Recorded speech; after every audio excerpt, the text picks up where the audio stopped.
I call this meeting to order. Good morning, thank you for coming. Miranda is running a little late with the weather, and so I'm going to start the meeting this morning. Let's all rise for a flag salute, please.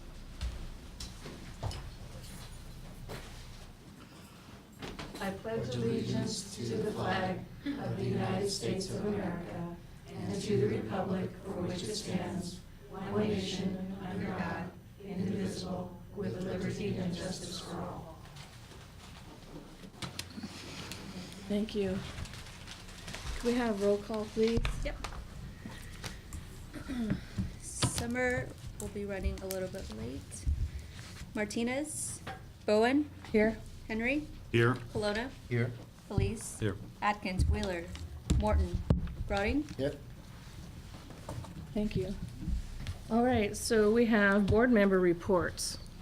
And so why don't we go ahead and start over here with Samuel.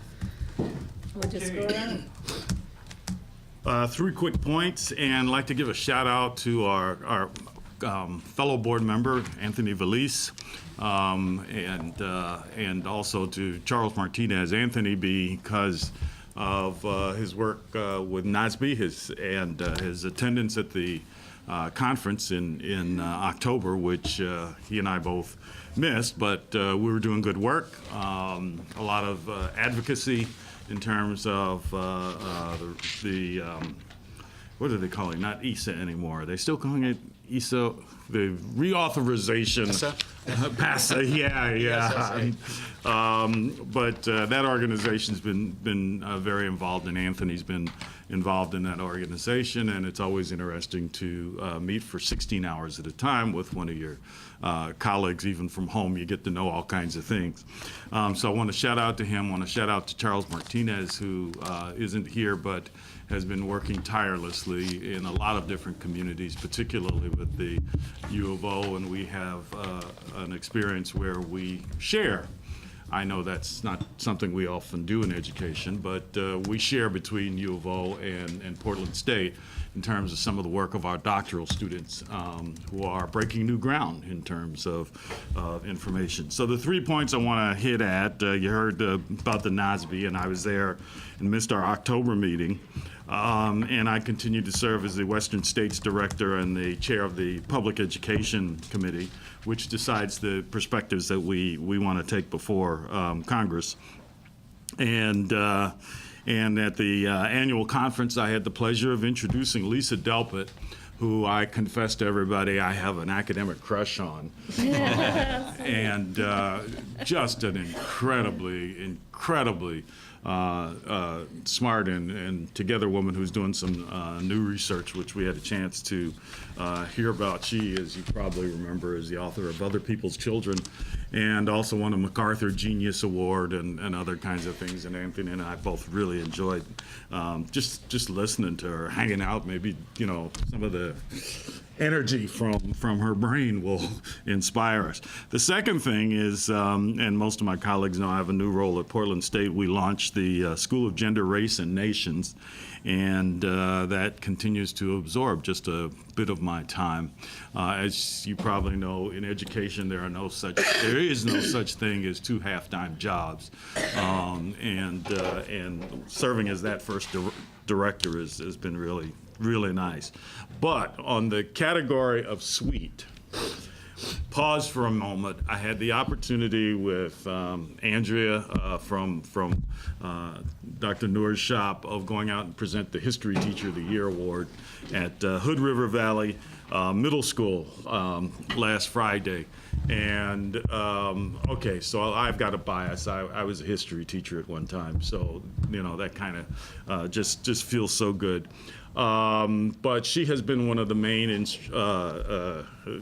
just one of the launching pads for her kids doing original history about the Japanese internment, which has also led to recognition of the daughter, presidential recognition of the daughter of Miru. Gosh, I wish I had the whole title, and we'll dig that out. And there's going to be a big celebration on February 21st, day before George Washington's birthday. And at the Oregon History Center in Portland. And they have a museum because this is the middle school that he attended.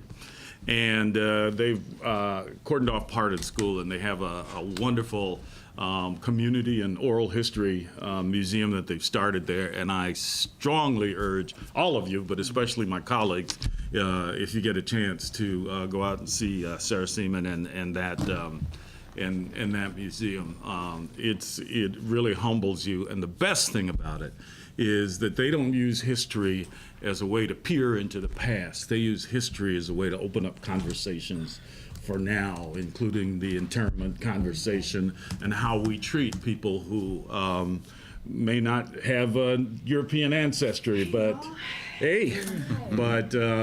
are also a part of the United States. And so just really lots of things to love about that. And if you do get a chance, and maybe we can even have her come here at some point, just a inspiring woman. So, colleague. All right. I'm just going to hodgepodge a little bit. First thing I'd like to thank and recognize that our board chair, Summer, and Deputy Superintendent Salam Noor were out in our district looking at our language and early childhood education program yesterday, and it was great to be able to sit down and talk to them about possible vision for the state and the importance of early childhood education, especially in some of our communities of poverty and communities of color. The other thing, I guess it's Anthony's turn to get talked about. It seems like everywhere I go, every meeting I'm at, I see Anthony. And I don't know if you just work graveyard and swing shift all the time to keep food on the table, but lots of volunteer work. I see him at multiple meetings, and it's great to see you and to get your voice. Also, talking about ESSA with the No Child Left Behind being sunsetted. Yeah. We were able to down at the law conference, and I know OSBA was there, ODE, COSA was there, and it was kind of exciting to hear about some of the possibilities that are going to come with the new program, as well as there's lots of questions out there, and to see where we're able to go. And I know, Salam, you've talked about your vision and interacting with different agencies and groups to see how we can create a better assessment system for Oregon, but also the entire education system and what those opportunities are. And that's exciting.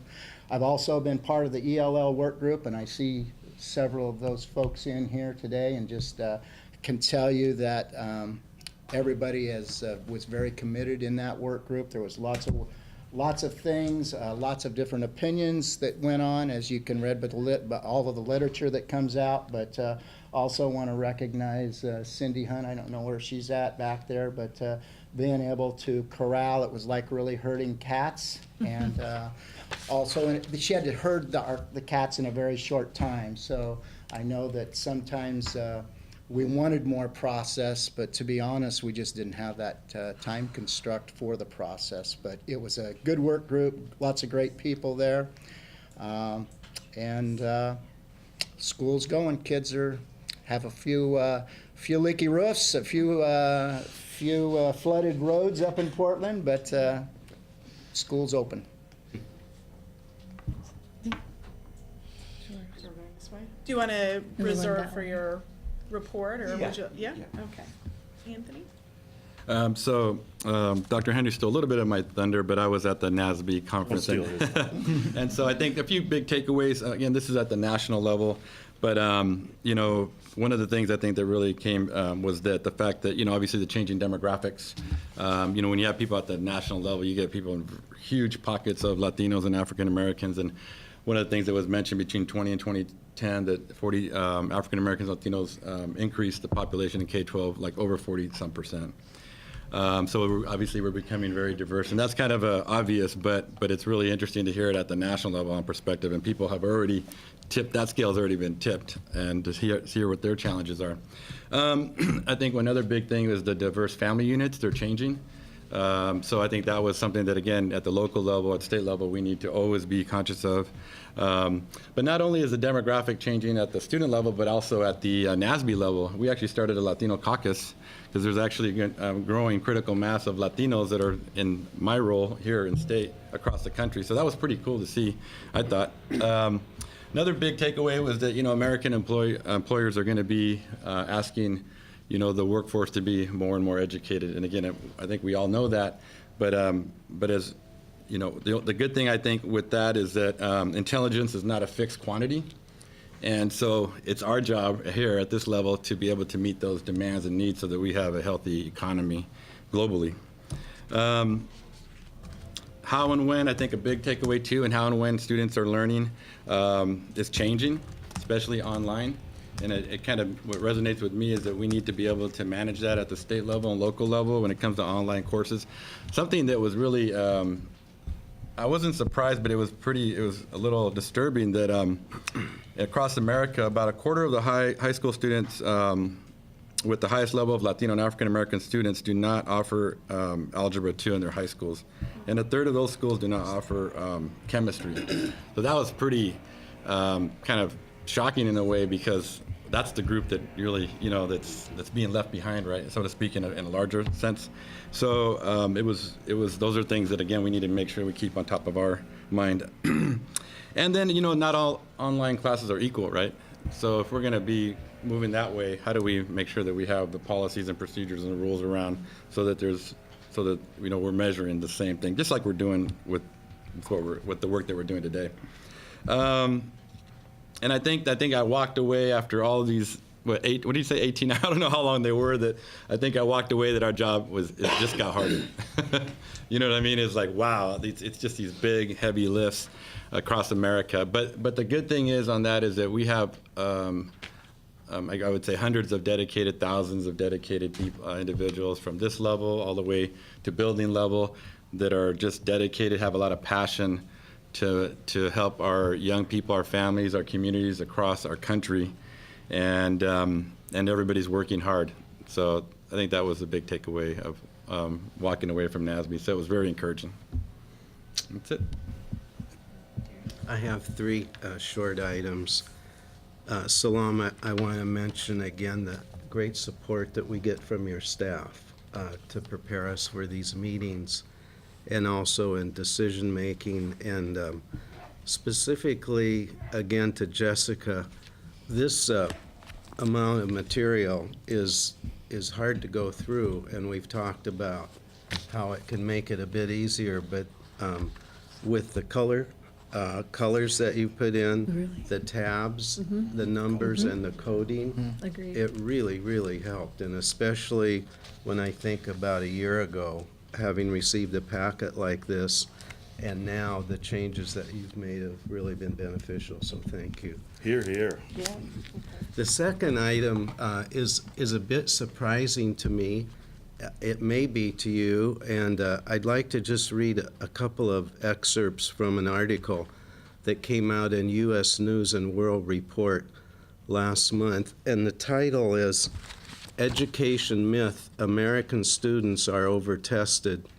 And the byline is, "Among developed nations, the U.S. administers fewer standardized tests and even fewer assessments than other countries." Andreas Seilischer, an international education expert based in Paris, attended a summit at the White House last month, so it would have been November, and left feeling frustrated by the anti-testing backlash in the United States. I listened to several presentations. You got this impression if they would only get rid of tests, everything would improve. He oversees the Education and Skills Directorate at the Organization for Economic Cooperation and Development, so it's an international organization. Testing certainly isn't a bottleneck for improvement. The U.S. is not a country of heavy testing. That last statement would shock many U.S. parents and activists who believe the opposite. But according to Seilischer's reading of the data from more than 70 countries, Most nations give their students more standardized tests than the United States does. He notes that the Netherlands, Belgium, and Asian countries, all high-performing education systems, administer a lot more.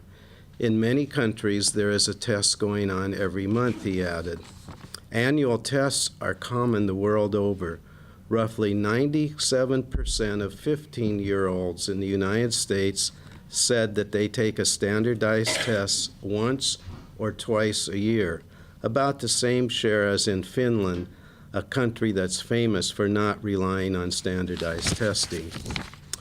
Beyond standardized tests, the survey data also covers other types of student assessments, from traditional tests that teachers create to essays, projects, and portfolios. Strikingly, the United States ranks toward the bottom in each of these other assessment categories in terms of frequency.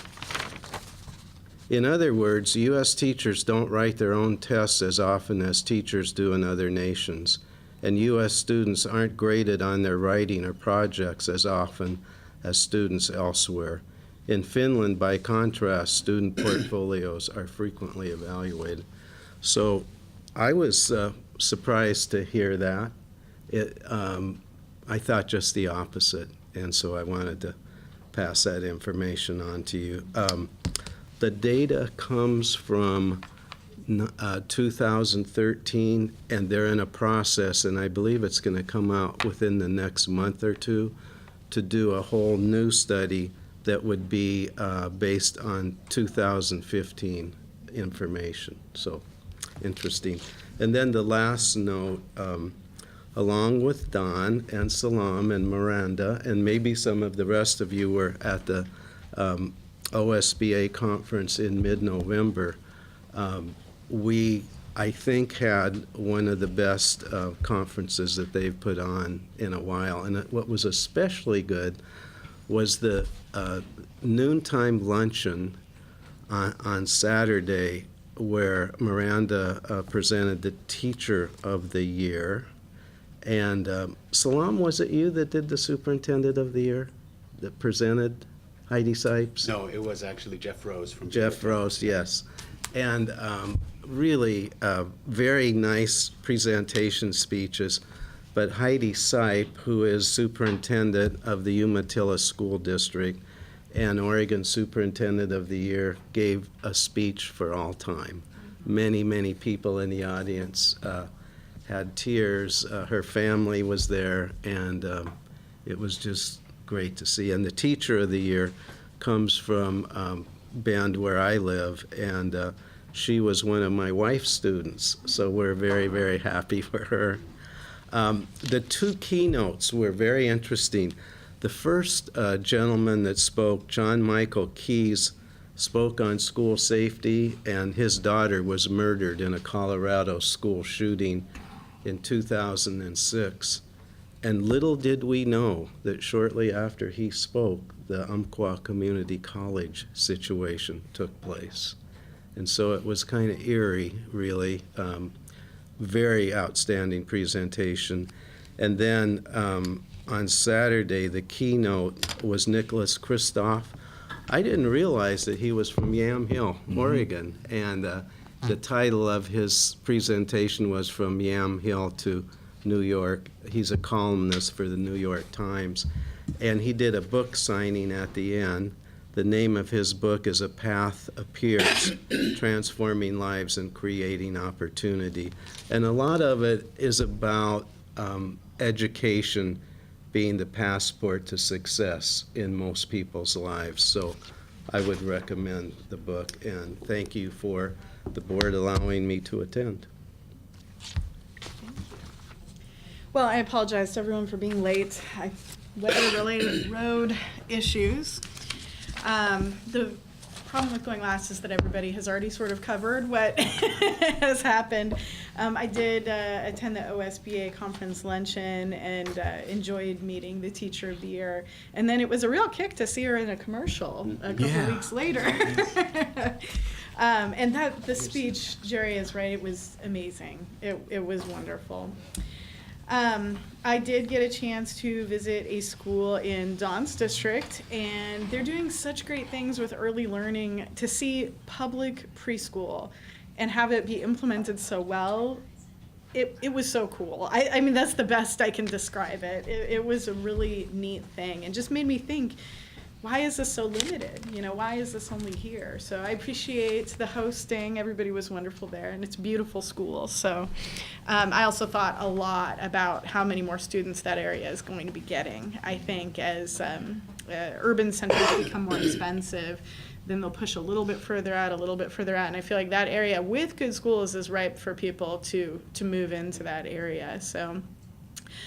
Otherwise, since I'm responsible for us starting a little bit late, I think I'll just wrap it up and move right along. So, Salam, would you like to? All right, absolutely. Thank you, Madam Chair, members of the board. I appreciate the opportunity to share some information with you. You have a full agenda, so I will only highlight a couple of things. But I did want to start actually by highlighting and recognizing our staff here in the agency. We have truly amazing staff, and the agendas that you have received over the last few months and the one that's before you today is a representation of the commitment, the talents, and the enormous dedication that our staff have for the work that's enacted by the legislation, for work that's enacted by the board.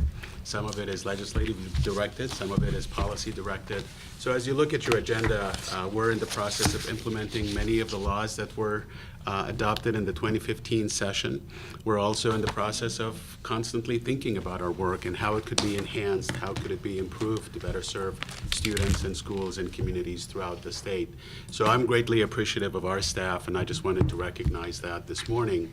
I also want to recognize that the work that we do affords our communities throughout the state to engage in various ways. So many of the members that are in the audience engage us in regularly, whether in a structured way through committees and task forces and work groups that we have, or through direct staff contacts or through board contacts. And I'm really grateful for the fact that we have such interest and engagement in our work and a desire to be a partner in everything that we do in this agency.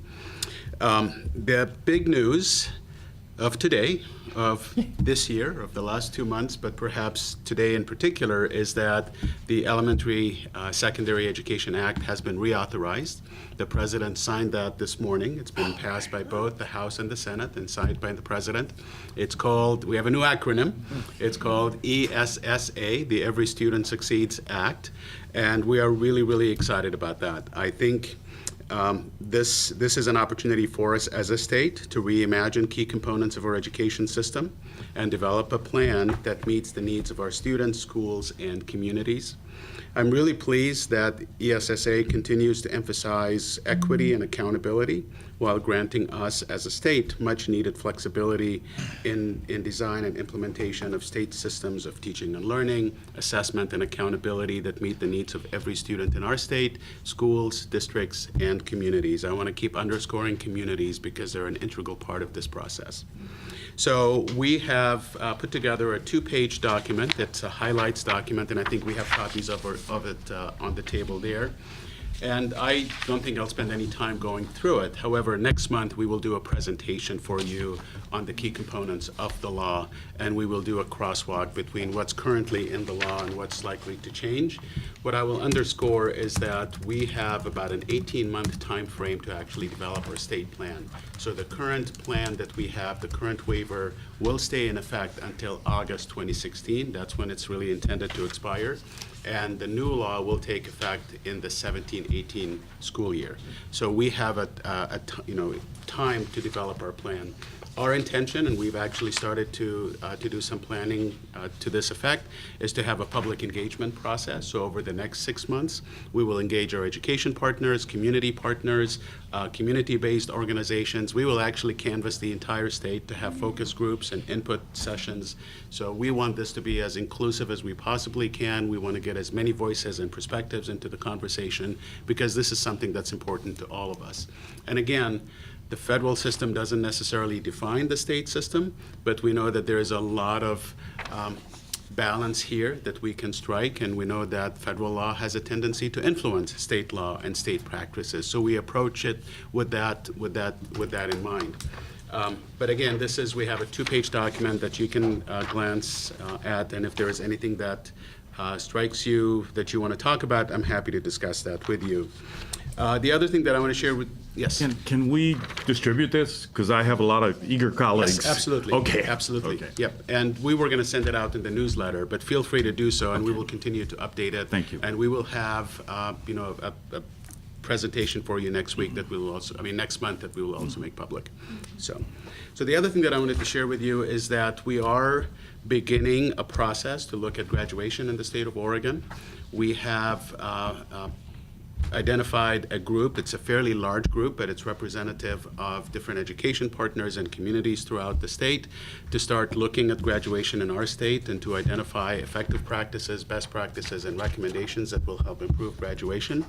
We are in the process of gathering material, doing research, looking at reports, but most importantly, we've actually formed a cross-agency team. So we have a team that works across all offices within the agency to start thinking about graduation and to start engaging the field in determining the best practices and the best policies for you as a board that will help improve graduation in our state. So we're very excited about that, and that's an initiative that the governor is very interested in, and I believe you will hear the governor talk about it at the Business Summit on Monday. Lastly, I just want to say I had the opportunity with Miranda to visit Earl Boyle at elementary school in the David Douglas School District, and thank you, Don, for hosting us. I visited Park Rose Middle School afterwards, and I have to tell you, I was really amazed at the level of commitment on the part of the adults in both schools, the innovation and really creative thinking relative to how we utilize resources. With Don's school, it's really the power of community, because this is truly a community commitment to improving the lives of all students. It's a commitment to provide interventions and opportunities early on. So when we talk about closing opportunity gaps, this is a prime example of it. And we don't wait until the students are in our system. We're actually providing those opportunities much earlier than that. And it's really interesting to see how the pre-K and the K are really blending and becoming part of a single continuum. As we walked around the school, I saw every classroom posting, every classroom post the graduating year for that class, which was really amazing, because you get students and their families thinking about graduation, thinking about college and careers and opportunities early on in a student's and a child's development. And we talked about the need for the board and the Early Learning Council to meet fairly regularly to engage in these conversations about how you close these gaps, how you develop a really seamless system, pre-K through high school and beyond, if you will. And we'll talk to, and I know Megan is really interested in that, so we will have some conversations to facilitate that. But that's something that's really integral, in my opinion, if we want to continue to close opportunity gaps, which will lead to closing achievement gaps. So I'm really excited about that work. At Park Rose, I had the opportunity to see the AVID program. It's a school-wide program, but the approach is really interesting because they've split the school into 3 groups. One that will receive AVID instruction as electives, and then the rest of the school actually is receiving AVID, but not in a concentrated or focused way. And it was really amazing to interact with kids. It's amazing what you learn from kids. So I enjoyed that tremendously. But what I really want to underscore based on those 2 visits is this notion that leadership matters. And these wonderful things would not be happening in our schools if it wasn't for the leadership that superintendents like Don and Karen Gray at Park Rose provide, and principal leadership and teacher leadership. And that's really what it takes. That's what it takes to transform our schools. That's what it takes to meet the needs of every student and every community. And I'm really proud of the leadership that Don and Karen and many others provide. So we keep saying leadership matters, and that is a prime example of where leadership truly makes a difference. So that's all I'm going to share with you today. There's lots in your agenda that reflects the work that we're currently doing. And look forward to further conversations both with ELC, and we're also arranging a meeting with the Higher Education Coordinating Commission, so you as a board can actually engage both ends of the spectrum, so preschool and after high school. So thank you. Thank you. And I also just want to apologize, I need to leave around 10, but I did want to have a chance just to give you a quick update on some of the work that the Early Learning Division is working on. And actually, the conversation that you all were just having was really a wonderful setup for what I want to talk about, which is the work underway to expand access to preschool in the state. I think when I was last gave you an update, I was talking a little bit about House Bill 3380, which creates the framework for a new mixed delivery preschool program, which we've now branded as Preschool Promise. And again, just a reminder that the mixed delivery refers to the opportunity for elementary schools, Head Starts, high-quality childcare providers, community-based organizations, particularly culturally specific community organizations, to be part of that preschool model. And I think that's also just a wonderful opportunity when this unfolds to really build some of those stronger connections between early learning and K through 12 when we have folks working together. One of the things that we were asked for by the legislature was to come back in the February session with an implementation plan report for them to release the $17.5 million that would allow this program to be launched fully next September. So we are in the process of working on that, and we'll be submitting a report for legislative days in early January. But just to give you an update on a couple of the steps that have taken place since we last met. If you remember, one of the elements of this preschool program is that the funds flow through the early learning hubs with the idea that the first step should be a community plan around priorities. And the role of the hub really is not to provide the preschool services, but to develop that community plan and to identify the providers that meet that plan. This is really, to be quite honest, a huge lift, a lot to learn and a lot to figure out before we get kids into classrooms next fall. So one of the decisions that the Early Learning Council made at its September meeting was for this first year of implementation, to work with 4 to 6 hubs to really figure out how to make this work. So that meant that what we're looking for is a competitive RFA process. The RFA will be released in December, and the council will be selecting those 4 to 6 hubs to work with at its March meeting. One of the things that one of the input that I heard from this group when I first talked about the mixed delivery preschool program was also the importance of making sure that we are developing the capacity of potential preschool providers to provide the kind of high quality services or programs that we know make such a difference from children. That's also something that we've been hearing consistently in the community engagement that we've done with multiple partners, and that's also something that the Early Learning Council has recommended. So I think one of the things that you'll be seeing as part of the report to the legislature is a recommendation that some of those dollars also be set aside for the hubs to be able to work with providers to help them get to those high quality standards. Thank you. 10 minutes to go. Are you sure you don't? Yeah. Okay. Thank you, everyone, for your reports. It looks like oh, I'm sorry. Chair Summer, I just have a quick reminder that item 6A was moved from a first reading into an action. It's coming before you as a temporary rule. So I sent that out to you in an email, but if you can move that from your packet to the action section, that way you all don't get confused when they come up. I'm looking at our new one, and there is no Right. 6A. So where did it move? It moved to action, and so it is item,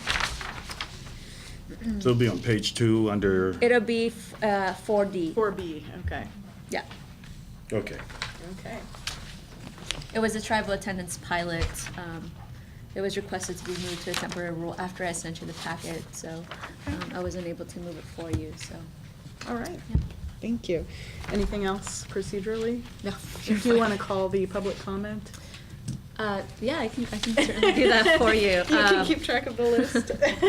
We do have a public comments, so please make sure that you leave your comments to about 3 to 4 minutes. We'll try and give you a heads Yeah. up. I will keep time on my phone. Jerry Rosick, and Thank you. Keeping track of the list and listening got overwhelming last Sunday, a long list. My first time, set up here. Yes, Yes. please. If you can state your name for the record. Jerry Rosick. Thank you. I wrote it so I'd stay within time. I'm a university professor, so I could just lecture for a long time. So hello, thank you for your service on the school board. I know this is important work, and I commend you for doing it. My name is Jerry Rosick. I'm a parent of a 9-year-old who attends an Oregon elementary school, public elementary school. I'm also a professor of education at the University of Oregon. I've come here today to talk about the implementation of House Bill 2655 that passed last year. Specifically, the opt-out form created by the Oregon Department of Education is required by that law. I believe that form was created in a manner that is in violation of the spirit of the law.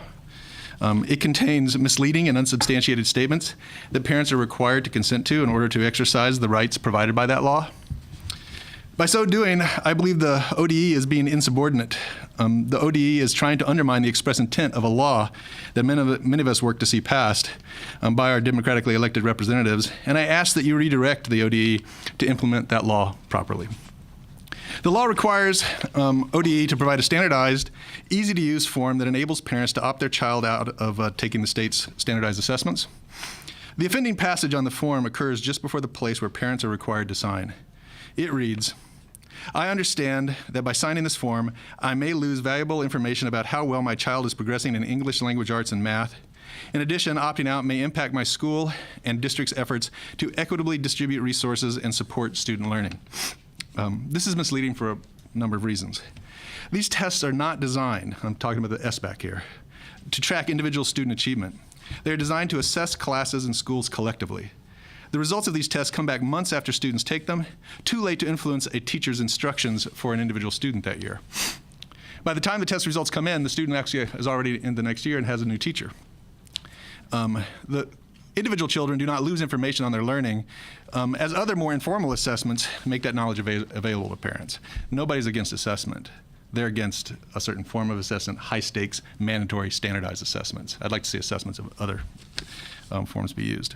Also, the NAEP test provides a less arduous and costly read on how schools are collectively performing, so the SBAC provides little new information in that regards. Second, there has never been a case anywhere in the country where a school received less resources because of test opt-outs. Never. It's never happened. And the new Every Student Succeeds Act removes the penalties for schools that have high numbers of opt-outs. So that's should not be a consideration at all anymore. Third, the promise that underperforming schools will get more resources based on lower test scores has not proven true. This is not proven an effective means of promoting equity, because no significant funds have been provided by the state or federal level for such assistance, not enough to actually address achievement gap issues. Jerry, you have about a minute left. Okay. The only incentives are for better performance that have been consistently offered are punitive. So it's kind of wishful thinking to think that the tests alone are going to do that. We actually need lower class sizes and better teacher professional development, in my opinion. These concerns are not just my own. Oregon parents and teachers have expressed concerns about these expensive, time-consuming tests and the way they narrow school curriculum in large numbers. During the recent revision of ESSA, commonly known as the No Child Left Behind Act, many of its provisions requiring states to implement these tests were repealed or lessened because of nationwide parent and teacher objections. Over 2,000 professors of education signed a letter urging Congress to abandon or revise this effort to drive educational improvement with high-stakes mandatory standardized tests. President Obama himself has apologized to the nation for an over-reliance on these tests and has suggested that no more than 2% of instructional time be used for such tests.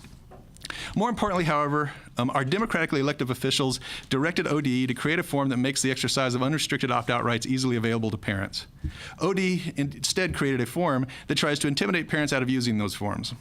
Parents like myself who are educated and informed about educational policy will see through this misleading language and use the form. But some who lack these advantages will be deterred from doing what they think is best for their children. This is an equity issue, and it's neither fair nor right. And I ask that you instruct the ODE to remove that language from the opt-out form. Thank you very much. Deanna Belcher.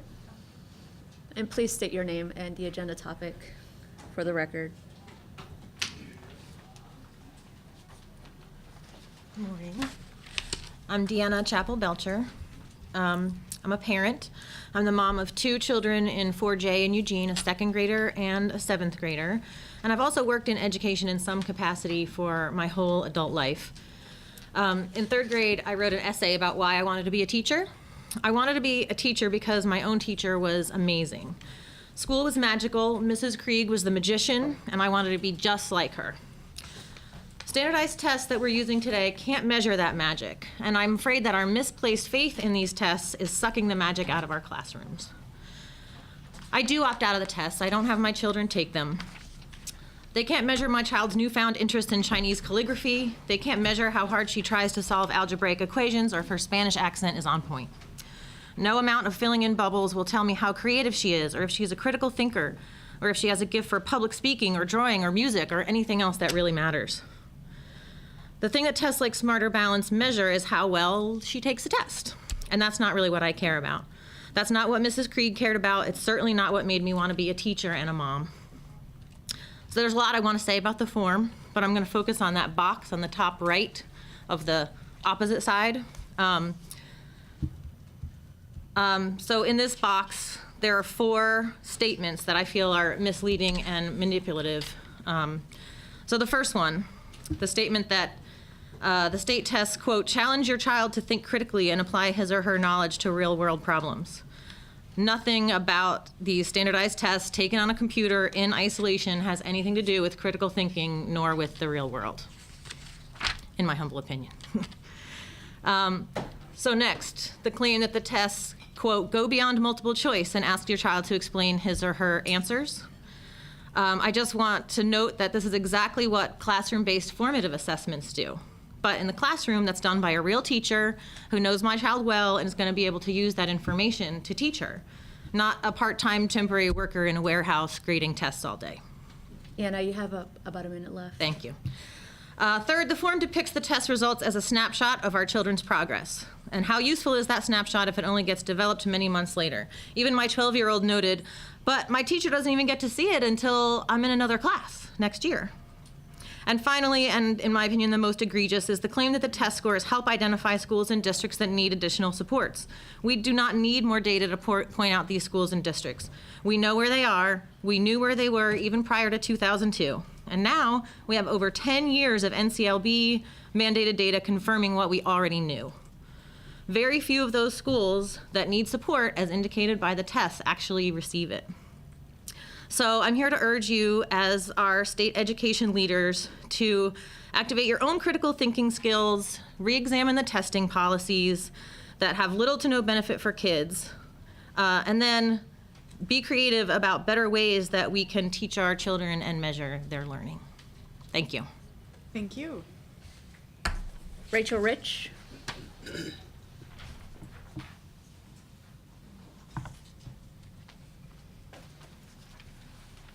Hello, it's a pleasure to be here today, and I love listening about all these wonderful projects that are going on. Again, I'm Rachel Rich. I am a Springfield parent, grandparent, and retired teacher, and a former team member of Oregon Department of Education projects, including setting benchmark standards and helping to write standardized tests back in the SimCam days. And I'd like to consider myself to be a reformed reformer. It's like paying top dollar for a Lexus, but only getting a shiny Lexus body on top of a clunker Edsel. Smarter Balanced tests simply do not live up to reasonable expectations. We need to set standards for the tests themselves. You can depend on a Lexus to jet from 0 to 60 in 10 seconds, and the SAT, a score of 1650, to predict with 65% accuracy that a student will get a B as a freshman. And we need prompt reports and proof of validity for these tests, which we do not have for Smarter Balanced. For its hefty price tag, you'd expect a Lexus to have flawless paint and leather, just as you'd expect a Smarter Balance $27.5 million price tag would guarantee correct spelling, punctuation, grammar, format, and logic. But the online third grade practice test alone has numerous errors as blatant as forgetting quotation marks or the spaces between words, and it hasn't been corrected in 5 years. We have got to read the tests themselves before adopting them and look at them with a critical eye. Just as your luxury car ought to feature all the bells and whistles, so should your standardized test. I'm not advocating buying a particular testing product because many quality assessments don't even require a specific purchase. Rachel, you have a minute left. Okay. But for the sake of comparison, the MAP test reports multiple specific skills, such as real and complex number systems, algebraic thinking, geometry, statistics, and probability. Those are listed on the report, and we all understand what that means. Smarter Balanced, on the other hand, has concepts and procedures, problem solving, modeling and data analysis, and communicating reasoning. And neither parents, students, nor teachers understand what any of these categories mean. So we need categories that help with the learning process. And I've got a number of suggestions for what would help if we are choosing a different test in the future. And so I'm not merely here to slam Smarter Balance, but it's clear that we can learn from these mistakes. And I made copies, and if you're interested, I don't know, where should I leave them? With me. With you? Yeah. Okay, all right. And last but not least, I was involved with a teacher summary for the NEA and got to give a presentation there and listen to accountability experts, and it was quite interesting at the federal level. And again, I learned quite a bit about potentials and downfalls in testing. Thank you. Thank you. If you want to hand your paperwork to Jessica, she'll distribute it. Morgan Allen?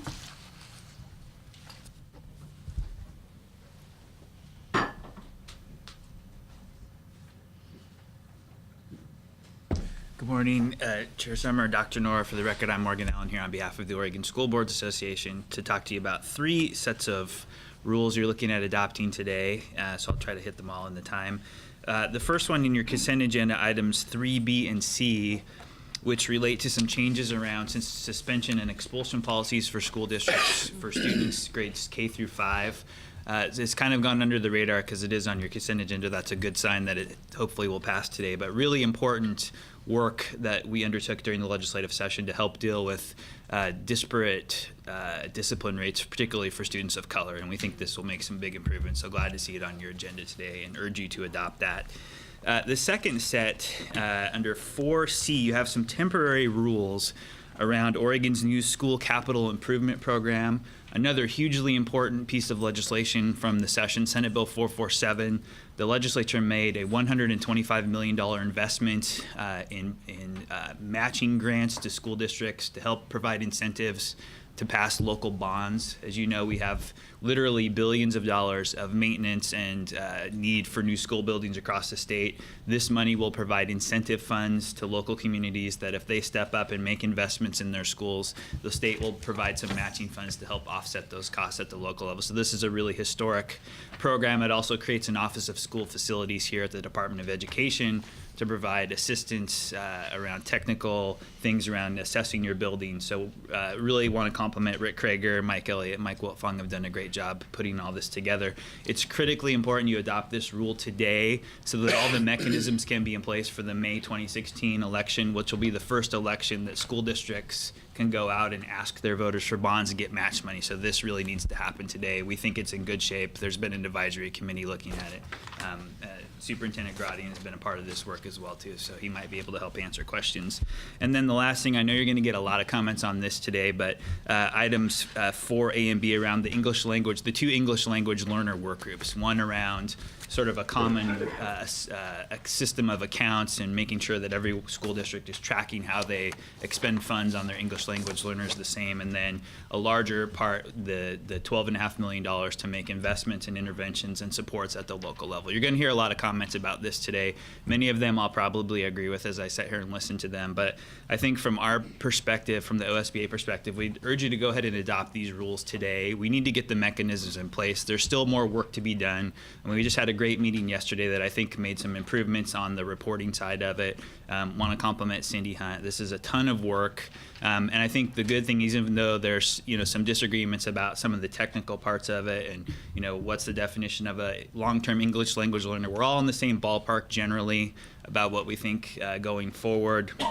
And I think it's just going to take some more time to work through those things. And I know the folks that you're going to hear from today that bring different perspectives, I think all of us, I can say, are committed to making this work. So would urge you to go ahead and adopt those rules so we can keep pushing forward on that. And thanks for your time today. Thank you. Barbara Page.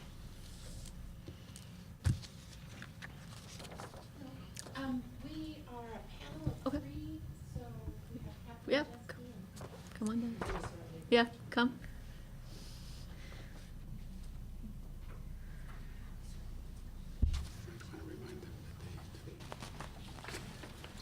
So please state your name for the record, and please stick through 3 minutes each. I have some. Oh, great.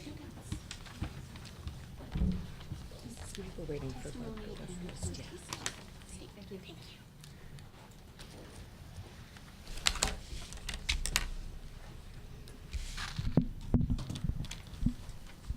Good morning, everyone. My name is Barbara Page, and I'm here to testify about the HB 3499 rules. I'm here representing the professional organization, or TESOL, which stands for Oregon Teachers of English to Speakers of Other Languages. I'm also on the HB 3499 ELL Outcomes Advisory Work Group, and I'm also an ELL specialist in the Beaverton School District.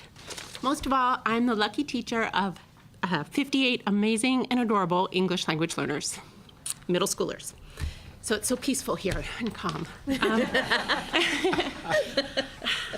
Okay, so first of all, thanks to you on the board for your public service and your commitment to education.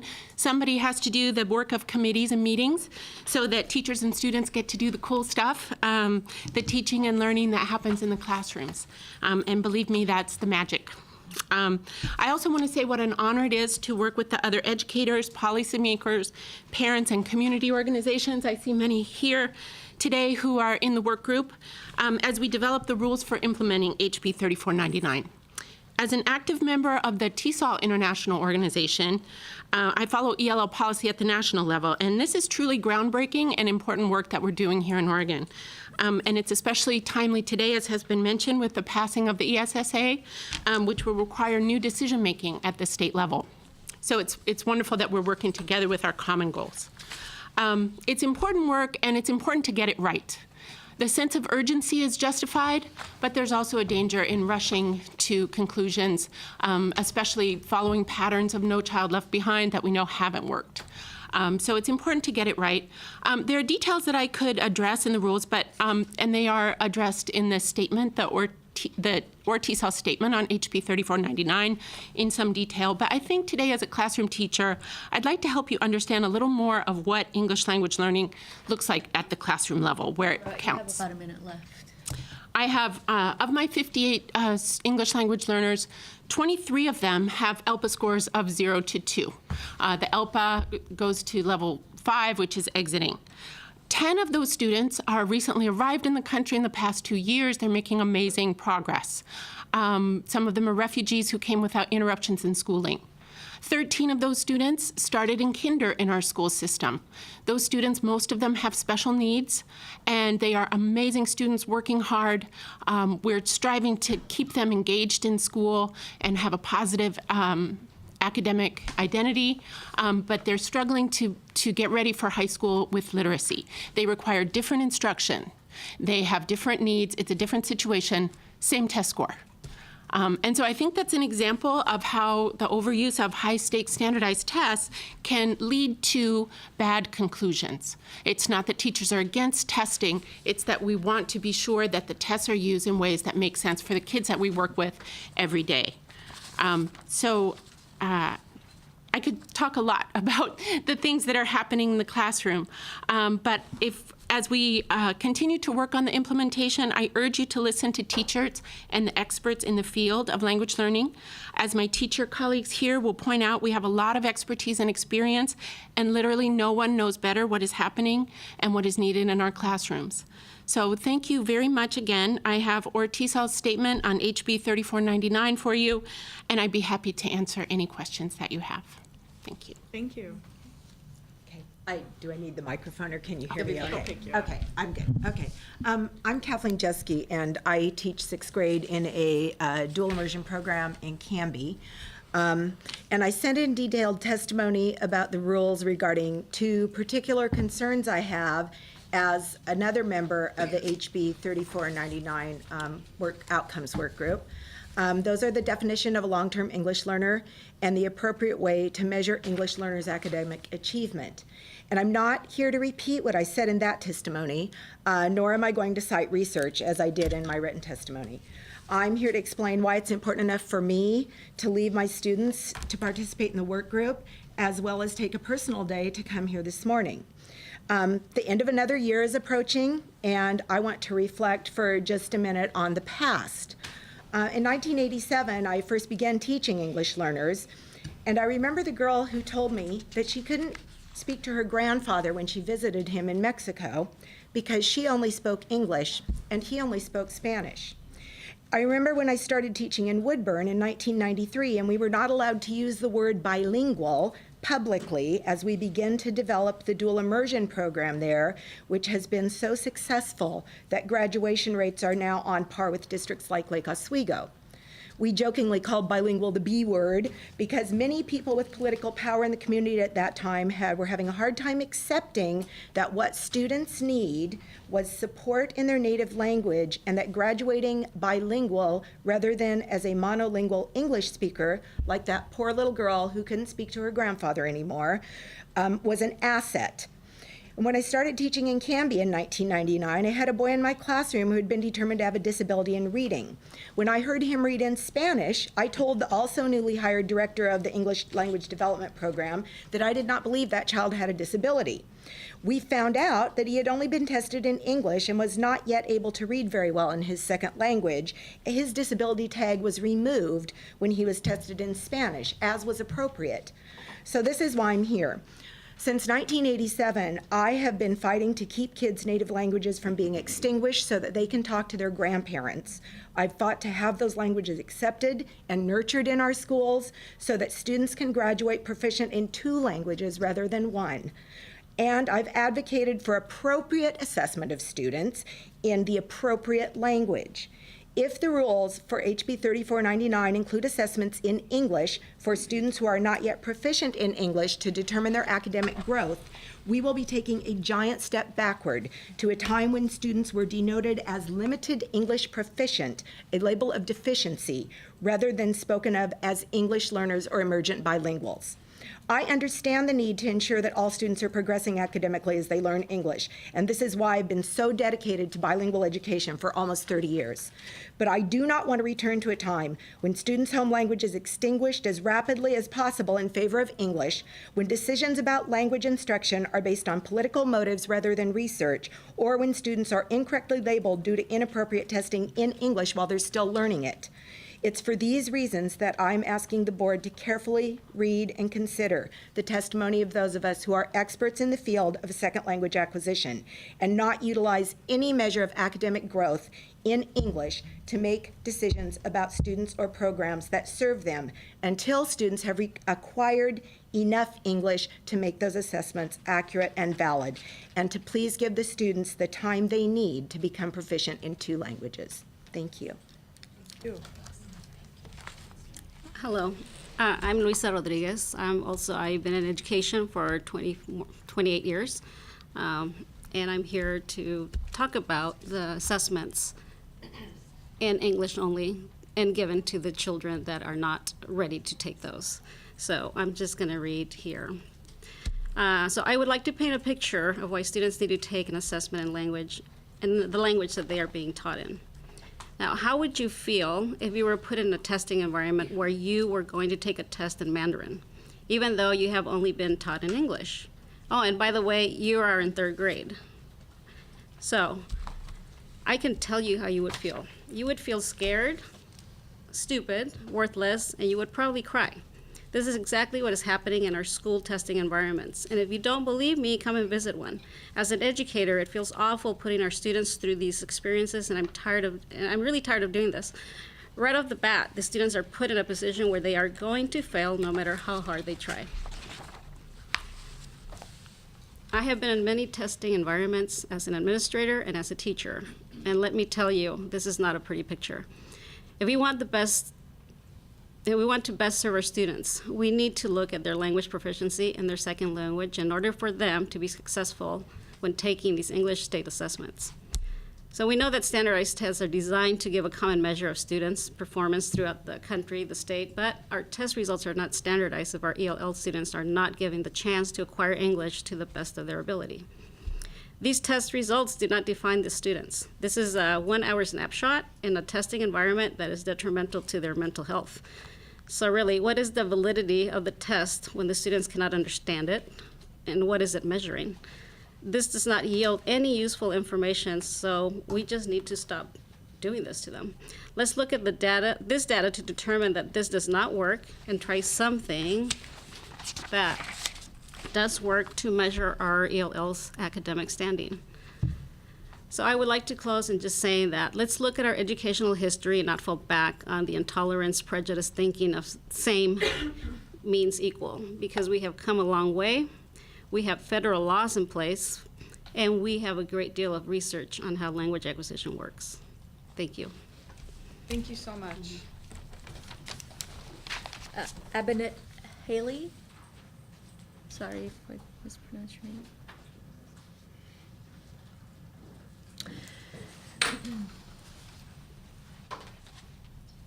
And please state your name for the record and stick to 3 minutes. My name is Abinette Haile, and I work at ERCO Africa House.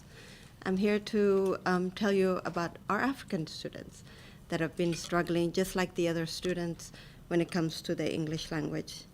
They work hard, they're not dumb, they're not stupid, and yet they're labeled as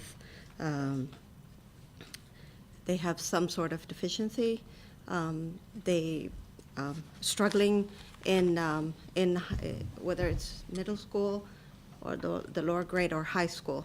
I specifically work with high school students who are hard workers, and yet because they were not prepared enough because of language barrier, they graduate high school and everybody's celebrating, but then when they approach the higher education, they're put back into the ESL program because they're not able to advance.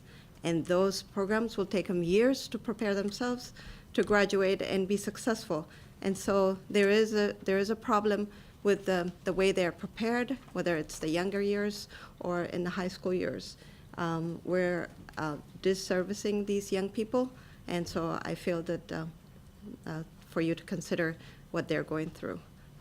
We try to help a handful of kids, and yet we're not able to serve everybody. But our African kids are in a category of African American because there's no, there's no way to identify those kids, and yet their needs are just like the other communities. They're struggling, and we need to support them. So I'm here to testify in their behalf. Thank you. Bill Bordeaux. Bill Bordeaux.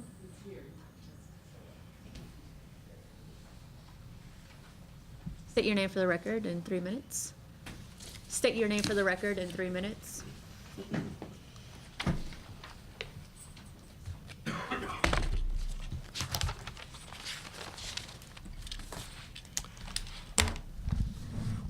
Bill Bordeaux, McMinnville. master teacher, spent my entire life in public education. I took this morning off from work so that I could testify here today. 11 days ago, President Obama came out publicly and announced and admitted the failure of his administration and the prior administration in their effort to improve public education. Yesterday morning at 11 a.m., the United States Senate approved a bill revising for the third time in modern history the Elementary Secondary Education Act. They did so by an overwhelming 73-vote margin. 100% of the nation's governors backed this legislation. And as Senator Lamar Alexander commented immediately after the vote, that was the first time in 20 years that they have 100% support of governors for any issue in Congress. The AFT supported it, the OEA supported it, superintendents supported it. Immediately after the vote, Senator Alexander and our own Senator Patty Murray got up, the two main protagonists for this change, and juefully and exorbitantly expressed their delight that this had been passed and that the federal government was going to largely take their hands off of managing and directing public education, and they're handing it back over to the states and their education leaders to take it forward. And both of them mentioned that they wanted the conflict and the arguing to stop, and they wanted education and taking care of our kids and our students to be the priority. Bill, you have a minute left. Common Core, SBAC, and high-stakes testing are out, and the ball has been handed back over to the states and the education leaders there. At 11 a.m. this morning, President Obama signed this bill into law, and we are moving forward. The Oregon legislature has done massive amounts of revising and reorganizing how we run education in the state since Kitzhaber's departure, and Governor Brown has been supportive of that. The President of the United States gets it. The 50 governors get it. The United States Congress gets it. Oregon's 2 senators both support it. Oregon's congressmen get it. The Oregon legislature is getting it. Our new governor gets it. Oregon's educational leaders get it. Teachers, students, parents get it. But this board doesn't get it. HB 2655 merely directs you to come up with a form notifying parents and students of how to opt out of state education testing, not to lecture them, nor advocate for your personal reasons why someone should take tests. If this board does not fix the final draft of the state opt-out form, we, the citizens, will draft our own. Thank you.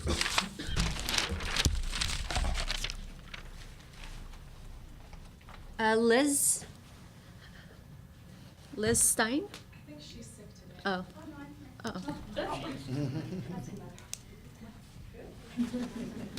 State your name for the record in 3 minutes. I'm Liz Marley Stein. I'm from McMinnville, and I've been a substitute teacher for over 25 years. And so I have a big, and thank you, all of you, for caring about our children, education. It's incredibly important. So I see what has been going on from K through 12 for over 25 years. And it broke my heart last year to have 2 of our kindergartners come up to me and say, "I hate school." That showed me a huge reason for us to relook at what's happening, okay? And you guys are the voice of our children, not just teachers, parents, other educators, but our children. And that is foremost in my mind, and I appreciate you really taking another look about what's going on. Okay? Thank you. Betsy Salter.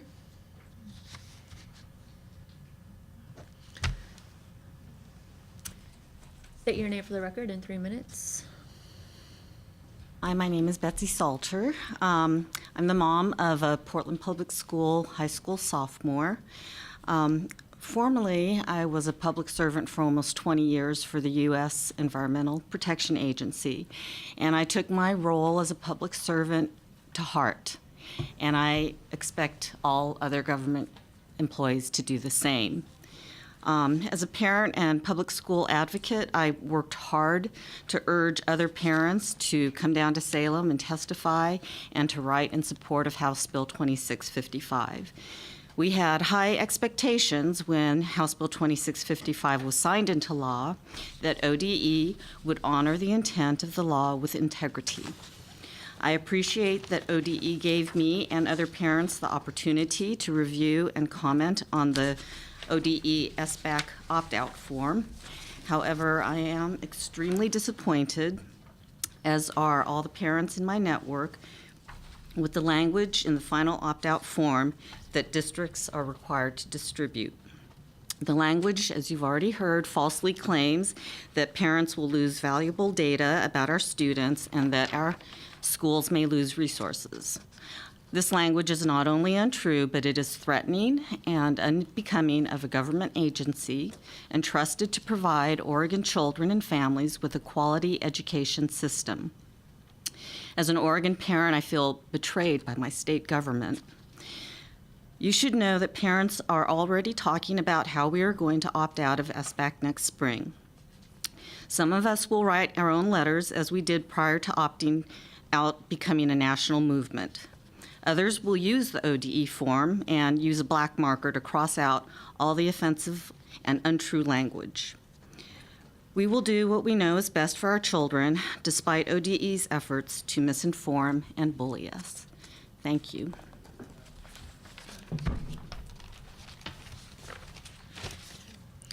Ana Livia Palazzo Angulo.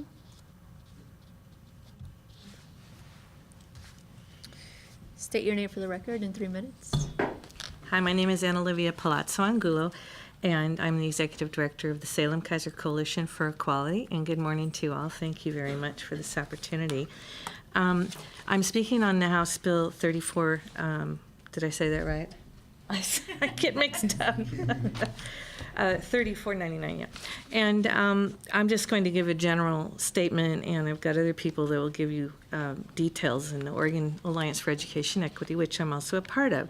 But I just want to state that equity today has to be reached through systems change, and every system change starts with policy, and I'm here to ask you to please get more detailed about your rules, expectations, timing, and the encoding, and exactly what we need to do, districts need to do, staff.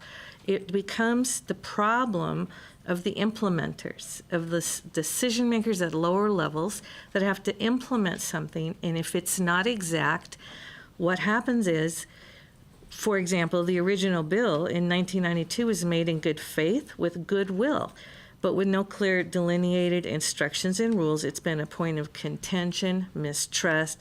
It fuels accusations of racism and prejudice between the communities of color and the school systems.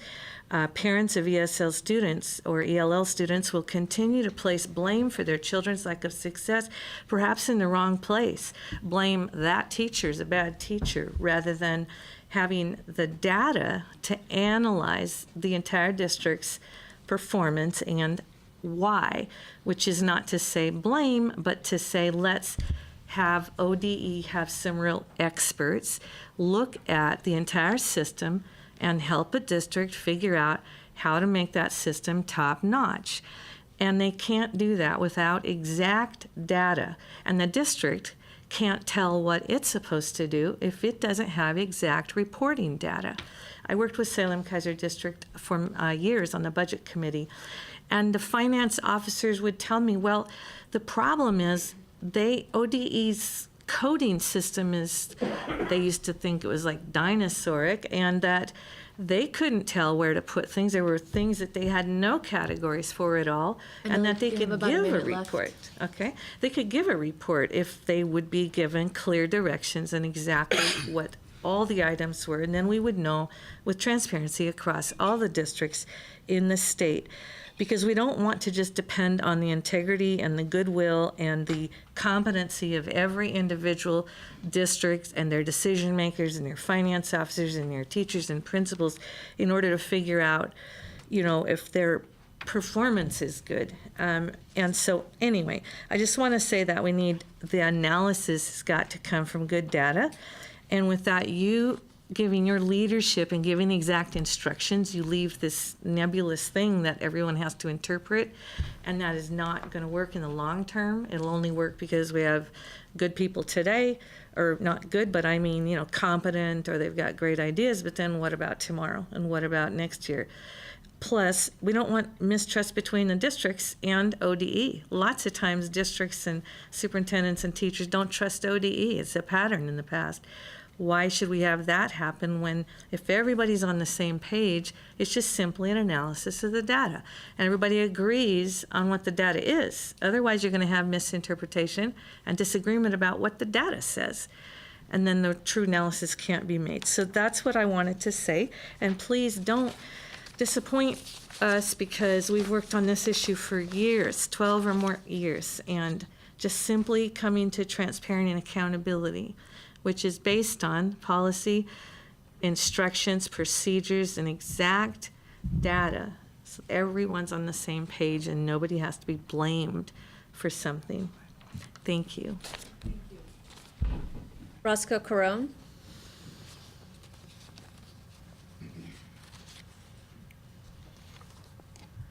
State your name for the record in 3 minutes.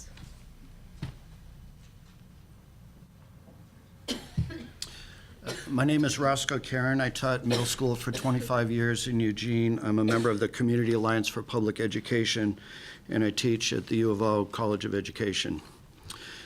Board members, is the Oregon Department of Education a state agency that is not accountable to anyone? House Bill 2655 was intended to improve transparency, including clarifying and expanding the legal right to opt out.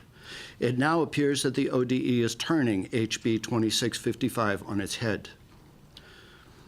In early November, the ODE released its testing information form as directed by this new law. The first page, Notice for Statewide Tests, contains justifications for these tests. This is allowable as an explanation of the, quote, purpose and value of the tests as specified by HB 2655. However, the second page, the opt-out form, is a travesty. Above the parent's signature line for opting out, the ODE gratuitously added the provision, I understand that by signing this form, I may lose valuable information about how well my child is progressing in English, language arts, and math. In addition, opting out may impact my school and district's efforts to equitably distribute resources and support student learning. So much for objectively notifying parents of their legitimate right to opt out of these contentious tests.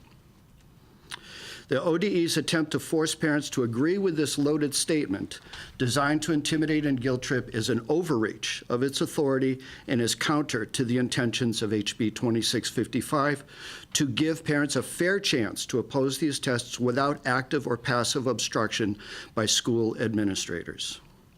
ODE officials seem to have become blinded by their true believer advocacy for these deeply flawed tests, which provide neither timely nor accurate information about student progress.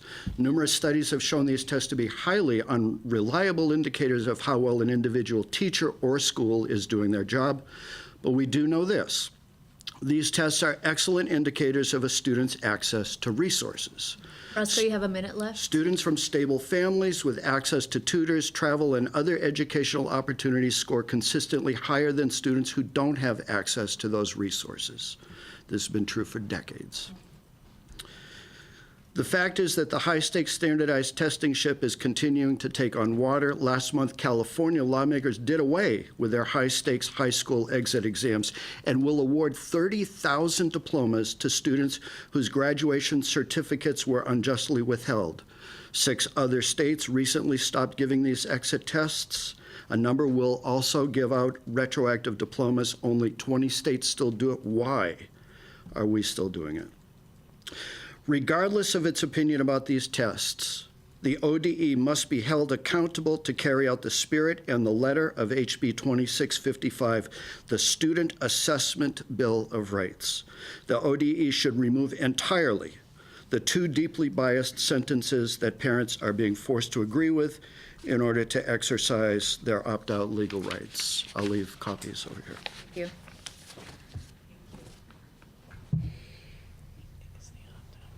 Larry Lewin?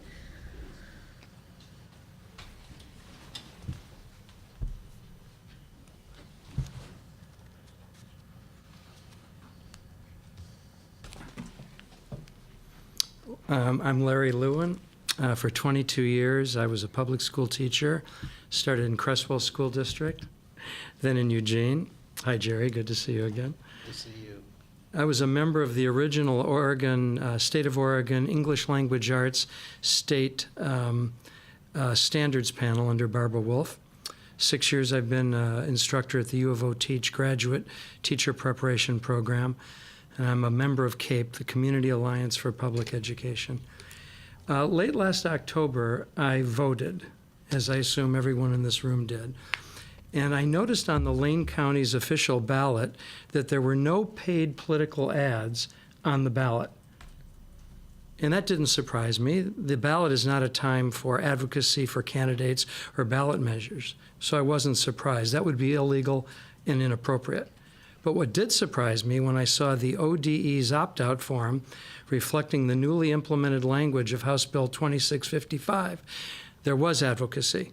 And you've heard the statement, the 2 sentences that were added. So my question is, why does the ODE editorialize on the parents' opt-out form? Just like on a ballot, I wonder, is that appropriate? Is that even legal for the ODE to have advocacy statements on the opt-out form? Now, I understand that some officials of the ODE have an opinion, a position on standardized testing that may be different from mine. To me, the standardized testing in the state of Oregon is way out of balance. Jerry cited a study in an article from a magazine, US News and World Report, that teachers in the United States do not spend much time using classroom-based performance. Well, I would advocate because there's no resources allocated. The resources are way out of balance going towards standardized testing. I understand that there's disagreement with some of the members of the ODE and this board, and I'm happy to have a discussion, a conversation, a dialogue around that. But to me, the time and place is not on the official parent ballot for deciding on opting out, the official opt-out form. To me, it's a private family matter, so I urge you to make the ODE to be neutral and play fair on this public policy of great importance. Dana Brenner Kelly.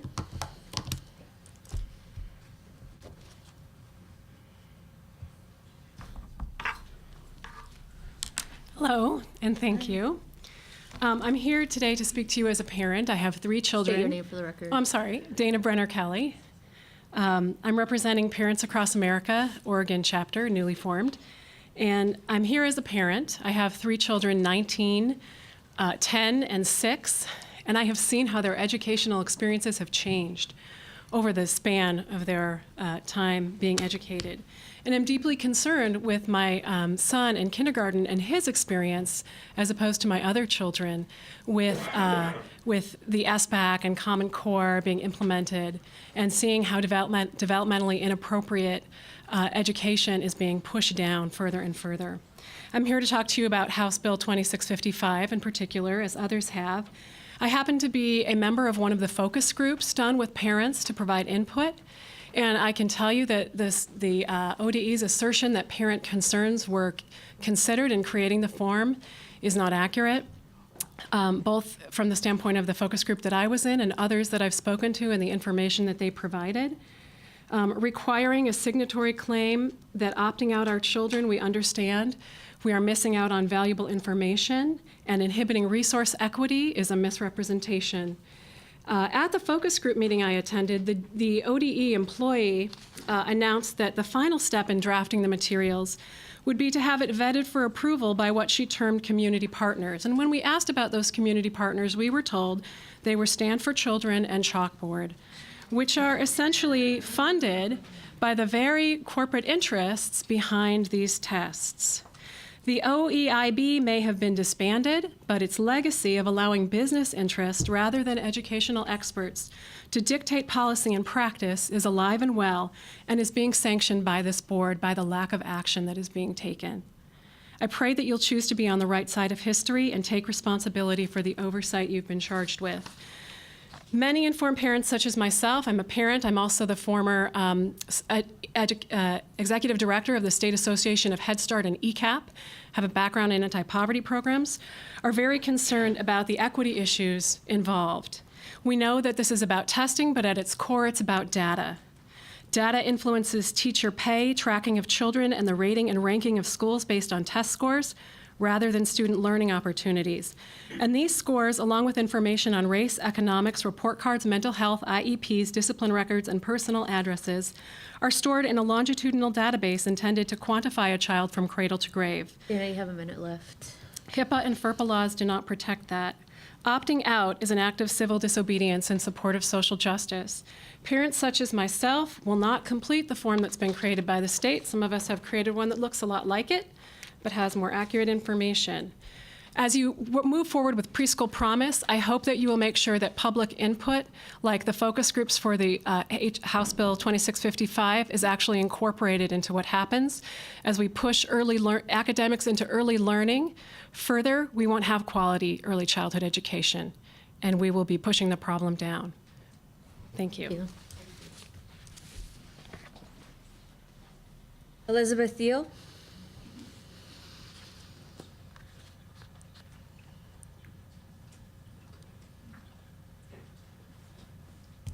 Hi, I'm Elizabeth Thiel. I'm a teacher in Portland Public Schools and a parent.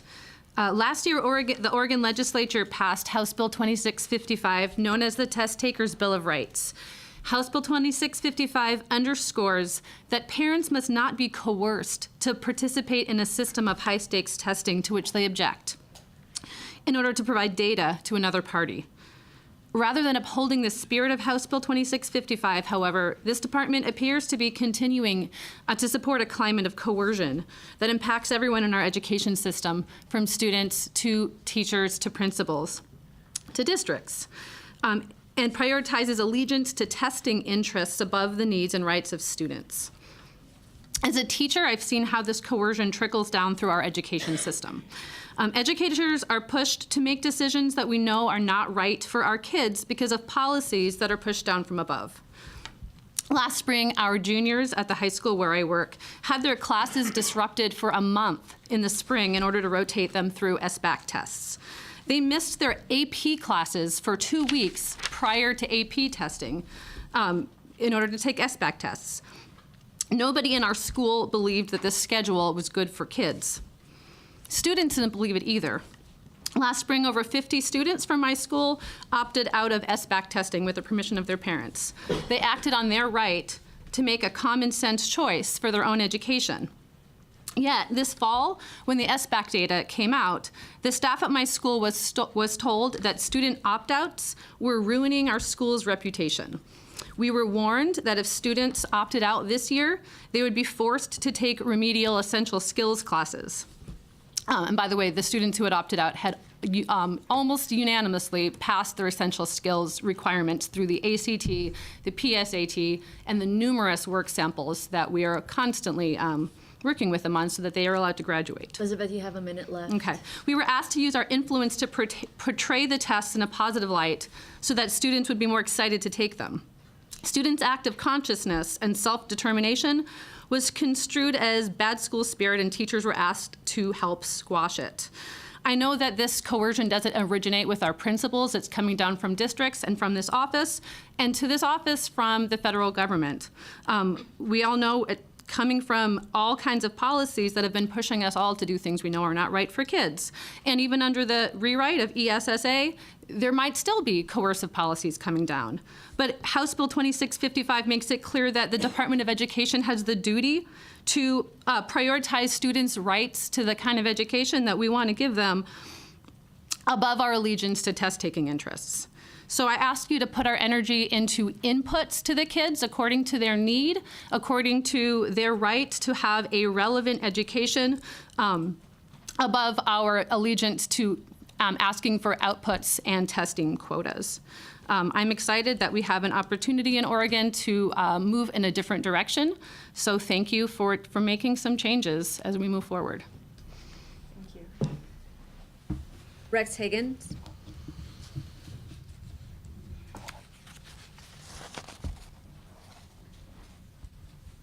Pardon the hat, but not much. I'm Rex Higgins. I'm one of the co-founders of Oregon Save Our Schools. Worked in education in Oregon a long, long time in education R&D. I just want to point out what you're hearing here, you should take very seriously. What's happening here is you're hearing the result of the Department of Education deciding for some reason, God knows why, to be the biggest foot dragger on the face of the earth. It's clear how things are moving. It was clear before how things are moving. The intent of the legislature was clear. Representative Fredericks told you about that the last meeting. Are you guys going to be the last bastion of nothing? If you are not, then you need to really consider why this particular decision was made, because it's not just this decision. You have an opportunity now with the new vision for assessment to do something important and be leaders. Or you can continue to have what you have today and to drag your feet. I once told Samuel when he was on the Oregon Education Investment Board that I was smiling because I was hoping to live long enough to see him and other people deny they ever had anything to do with that operation. I don't think Sam was ready to do that, but I think there are people that would. And I think the general public would say, that was a mess. Don't become the second mess. Thank you.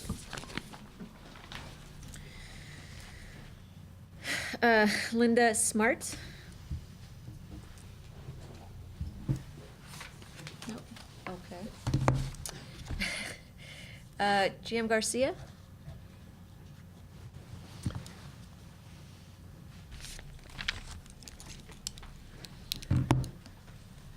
Good morning, Deputy Superintendent Knorr and Chairwoman Summer. Thank you for this time. I am here to, actually this is the second time I've been in this room. The first time I believe was 1997. I was one of Oregon's distinguished educators, one of 5, and we were charged that year with identifying high poverty, high performing schools throughout the state. And our second year was the first year that Oregon identified schools in adequate yearly progress status. So the job description changed to working with the high poverty, low performing schools.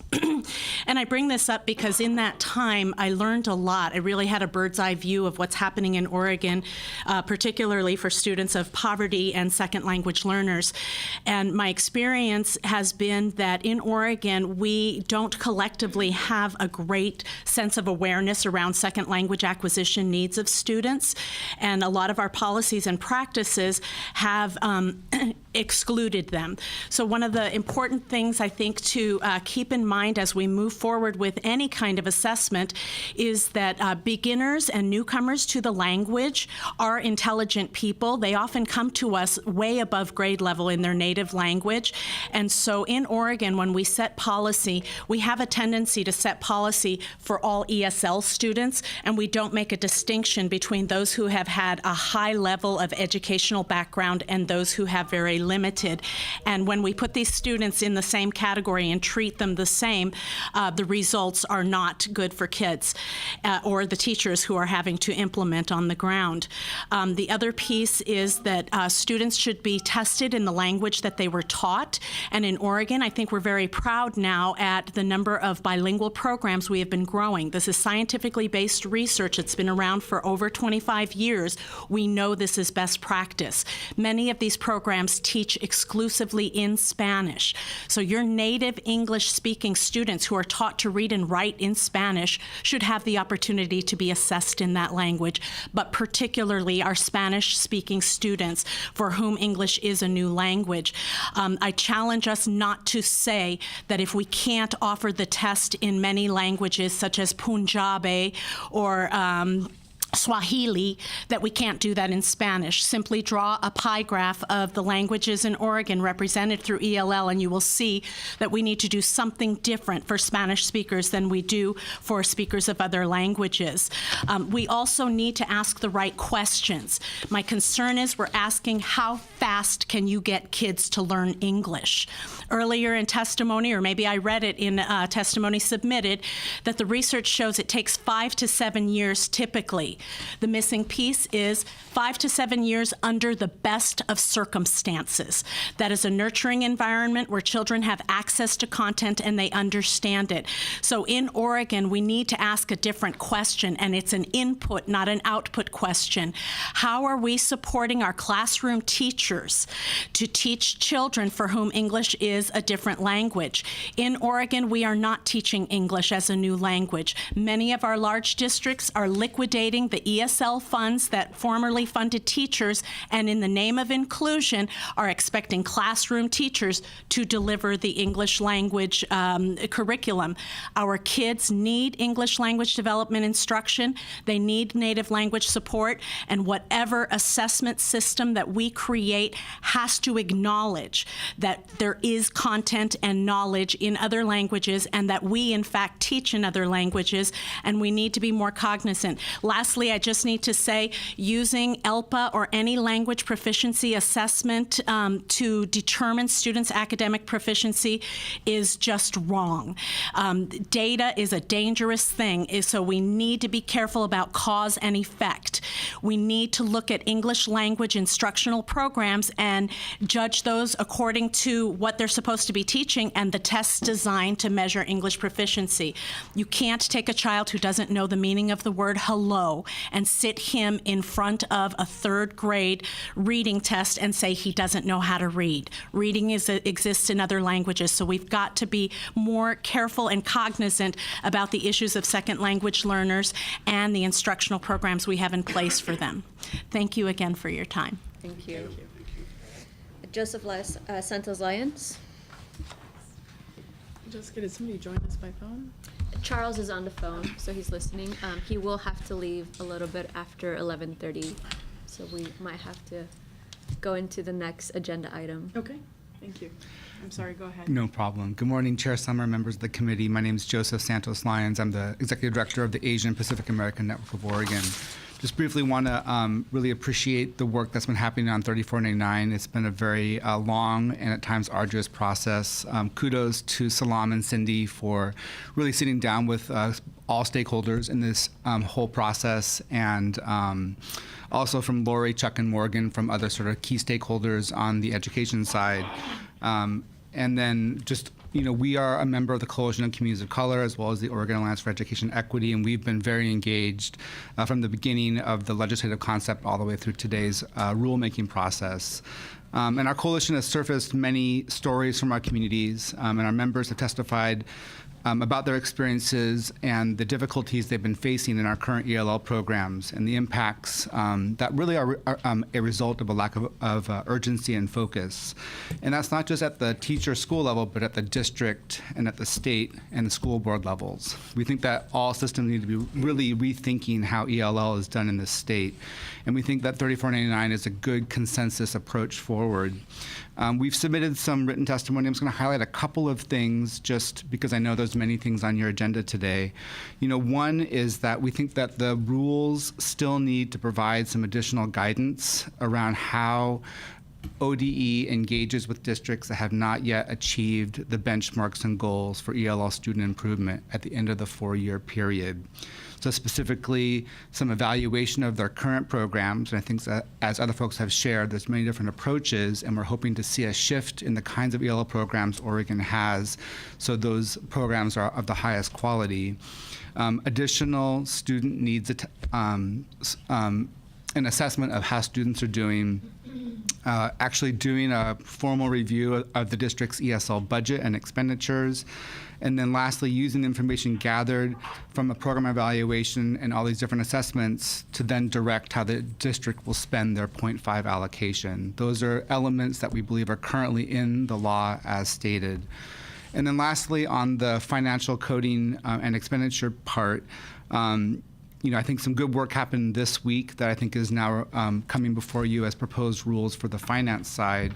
But there's still some confusion around a number of key ways in which ELL expenses are coded. And specifically, I want to call out translation and interpretation and the growing number of multicultural and language liaisons at the district and building level, and how those are or are not coded to ELL expenditures, I think needs to be addressed now, or potentially to direct ODE's Program Budget and Accounting Manual Committee, PBAM, to be able to include key stakeholders to make these decisions.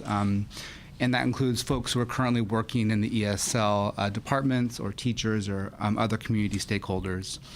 So with that, thanks so much for your time today and appreciate all the hard work you're doing. Thank you.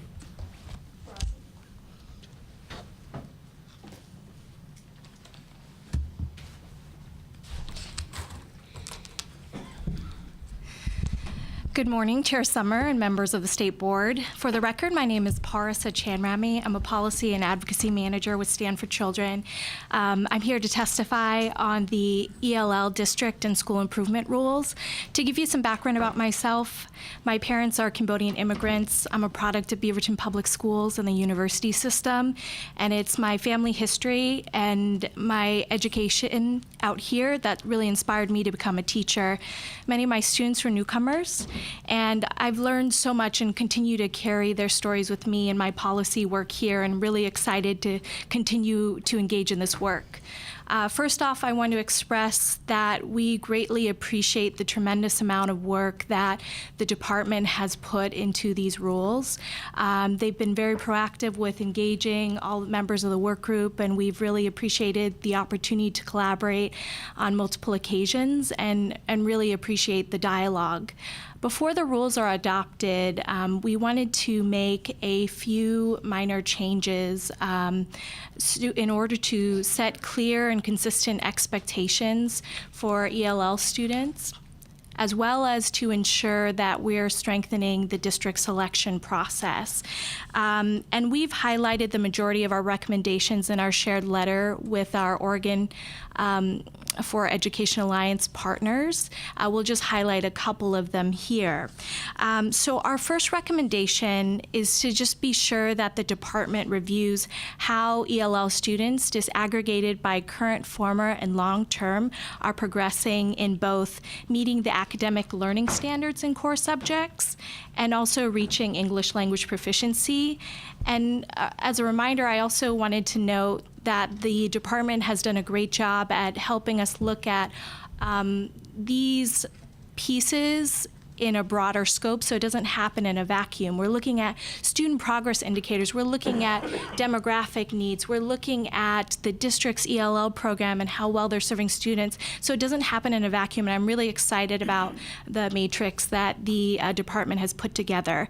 And we strongly believe that all ELL students should be progressing both academically and moving towards English language proficiency while honoring all of the assets and values of their native language, not one before the other, or one or the other. And if it's not happening, this is important for the department to take into consideration while they're selecting districts in need of ELL support. The other following measures that we would add to the district selection process is being able to measure the number of ELL students who are essentially stuck. And so if students have... Wireless. The number you dialed has been changed, disconnected, or is no longer in service. If you feel you have dialed from all the way over I know, there. look at that. And so just being able to measure the number of students who are stuck. So if a student has scored at the same level of English proficiency or their scores have declined for 3 consecutive years, we think that that is important data for the department to know in order to make sure we're selecting districts in most need of support. And then the other piece is looking at the time a student spends in an ELL program. That's something we already do for Title III AMAOs, and we think that having that as an additional piece is important to know as we're working to close the achievement and opportunity gap for ELL students. Again, really appreciate your time, and if you have any questions, I'm available. Thanks again. Steve Buell.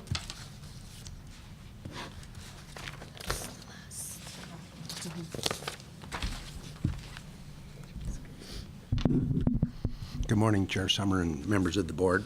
My name's Steve Buell. I'm a 40-year school teacher and a member of the Portland School Board, though I'm speaking for myself here today. We're all aware that the opt-out form that you put out was misleading and basically borders on lying. It was so bad that the Portland Public Schools passed a resolution at their last meeting stating to staple a disclaimer to it, saying it's not our test and we don't necessarily agree with what was on that opt-out form. And it's not just the back form, it's both forms. And because we don't like to put out in our district things that are misleading or border on lying, we have a new board, and it's moving forward trying to be open and honest with the public. You're in an interesting position because there's 3 major things that have taken place here recently. In Oregon, 1 Kitzhaber left. The OEIB was finished. That puts you guys in charge, really. And they were so bad that at one point they tried to eliminate 7,000 teachers out of Oregon schools for Kitzhaber's pet projects. Some of them all sounded good, but that's basically what they did. And that got changed back by the legislature. And also you're in the middle now of federal education changes, which are going to be huge. And the ODE is going to have these extra responsibilities now. And we can't afford ODE leadership that is political and is not trustworthy. We just can't afford it. And you need to take that into account as the people who are in charge. We need to have honesty. We need to have somebody who's not standing and worrying about their position or the political situation, but really cares about the kids in the state of Oregon, and who's open and willing to discuss these problems and work forward to make sure things get done well. And so that's your responsibility. And I think you need to really take that to heart, because we took it to heart. We're doing a disclaimer on what came out of the Oregon Department of Education. You probably can't do a disclaimer, but appreciate your time today. You have a nice day. Thank you.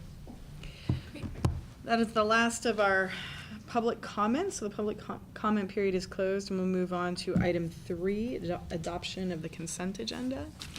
Are there any pieces that people want to discuss, or I can also entertain a motion?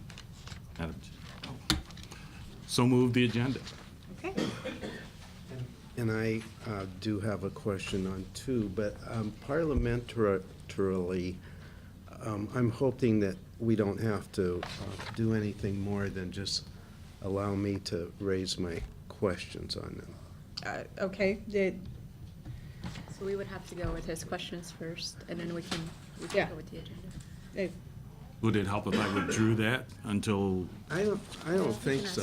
Okay. I know we're at a time thing, and actually, I think maybe they're just things that can be followed up on. But if I'm wrong, then,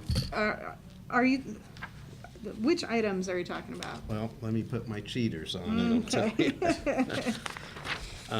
They're more like a superpower than cheaters. I'm looking at item 3.L and 3.N. So are these comments, or do you want somebody to come speak with us about them? Where are we at? It's kind of a question that maybe the staff can follow up on. 3L and 3N? Yeah. Okay. Well, what I'm trying to figure out is whether we need to pull these and add them someplace else and move on to the rest of the consent agenda, or I don't know where we will put them. Madam Chair, in cooperation with my colleague here, if we pull items L and M, and then perhaps this afternoon, we can get back and, Well, in the meantime. I'm asking whether that's necessary or whether this is. Yeah, that's what I'm wondering. I just think they're, I think it would be best just to know what the questions are, so we know. okay, let me try that. And is that M as in Mary or N as in Nancy? It's L as in Larry and N as in Nancy. Okay, Oh, thanks. and, Okay, the first one is L, and if I can get that, let's see here.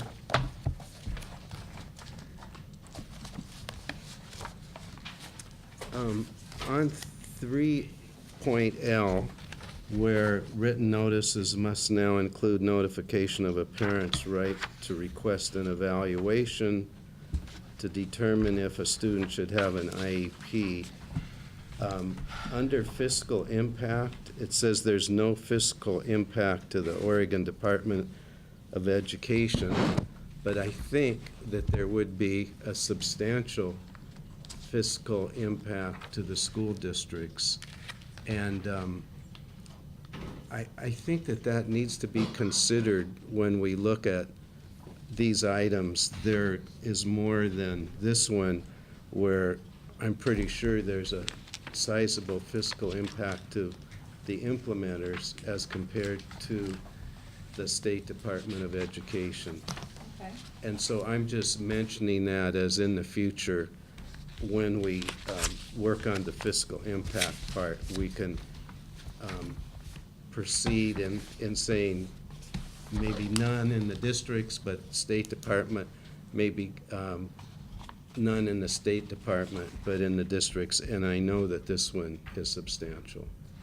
It So- looks like we have a couple experts here that might be able to comment. If you could just briefly touch on whether that was a consideration in this, that would be great. Deputy Superintendent Noor and members of the board, I'm Sarah Drinkwater, Assistant Superintendent for Student Services, and I will let Lisa Darnold introduce herself and provide some information. Hello, Chair Summer and the rest of the board. The impact for the school districts was not substantially looked at. We looked at whether or not there was an impact to the Oregon Department of Education fiscally. And I guess my comment is I think we need to consider that in the future. In the future or for this item? Unless Don indicates that we should really consider this, I'm ready to move on, but I need to have maybe your advice on that, Don. Idea. Jerry stole my thunder. I had this one marked, along with one other one. It will impact our special education department. I know special ed teachers across the state have been talking about it. As far as meeting timelines, and then when you send out the notice, there's some other infrastructure issues that are going to be caused also in the form of timelines by sending out the notice, the truancy notice, and then the parent getting back if they want an evaluation. And I think part of it, and I think it's discussed a little bit in here, and you can talk to it, is what is an evaluation? Is it a full-blown special education evaluation of the student, or what does that evaluation term mean to you? The term evaluation means that the parent does have the right to request a full evaluation.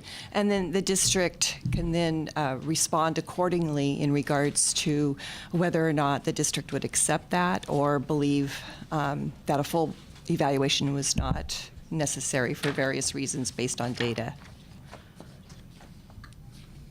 Are there timeframes that we need to have this move immediately? Because I think that Jerry and Don's inquiries need a little bit more and some wider discussion. But I'm wondering if there's a timeframe need to have at least a piece of this move forward. This OAR change did come about due to HB 2597 requirements, and so there are timeframes there, and I apologize, I don't have the exact date that this needs to be implemented, but I believe it's would have been either as of July 1 or starting this January, but I would need to verify that. So either it was already due this past summer or it's due next month. That's what I believe. I would need to Okay. verify that. Madam Chair, if I may ask a question, please. So this is legislation that was enacted in the 2015 session. Do you recall if we did a fiscal impact statement when we reviewed the bill as it was being developed to measure the impact on the department and school districts, We did a fiscal impact statement to measure the impact to the department, but not school districts? but not to the school districts. Thank you. I would also reiterate, like Lisa just said, that the parents can request an evaluation. The steps that are undertaken happen through the referral process, so the request of an evaluation does not always end in a full evaluation for a student. The data that is then collected, a team meets with the family and says there is sufficient information to move or not move with an evaluation. So the request of an evaluation doesn't mean every one of them moves forward. We've added someone. Yes, Cindy Hunt, Government and Legal Affairs Manager. I think I can shed some illumination on the whole fiscal process. So this bill, like other bills, the department turns in a fiscal impact statement on all bills at the direct department to do something, or school districts to do something, just as Lisa said. Part of the fiscal process, though, at the legislature is that they will try to reach out to school districts. The Oregon School Boards Association, the Confederation of Oregon School Administrators, has been instrumental in trying to make that process work in the last couple of years. So sometimes what you'll see in the fiscals on these bills is specifically, how much they'll impact school districts. And that's how the legislature gets that information, in addition to testimony at the time that these bills are worked. So I don't want you to think that the legislature, didn't have that information necessarily. Regarding the rules and the fiscal impacts, what we try to focus on is if the rules add requirements to the statute, what is the fiscal of those added requirements? Because this is a case where what the legislature did is what had the fiscal impact. What we are doing is implementing what the legislation did, if that makes sense. Got it. We have other rules in front of you today that, based on what we are doing, there may be a fiscal impact. But this is not one of those. Thank you, Cindy. That's very helpful.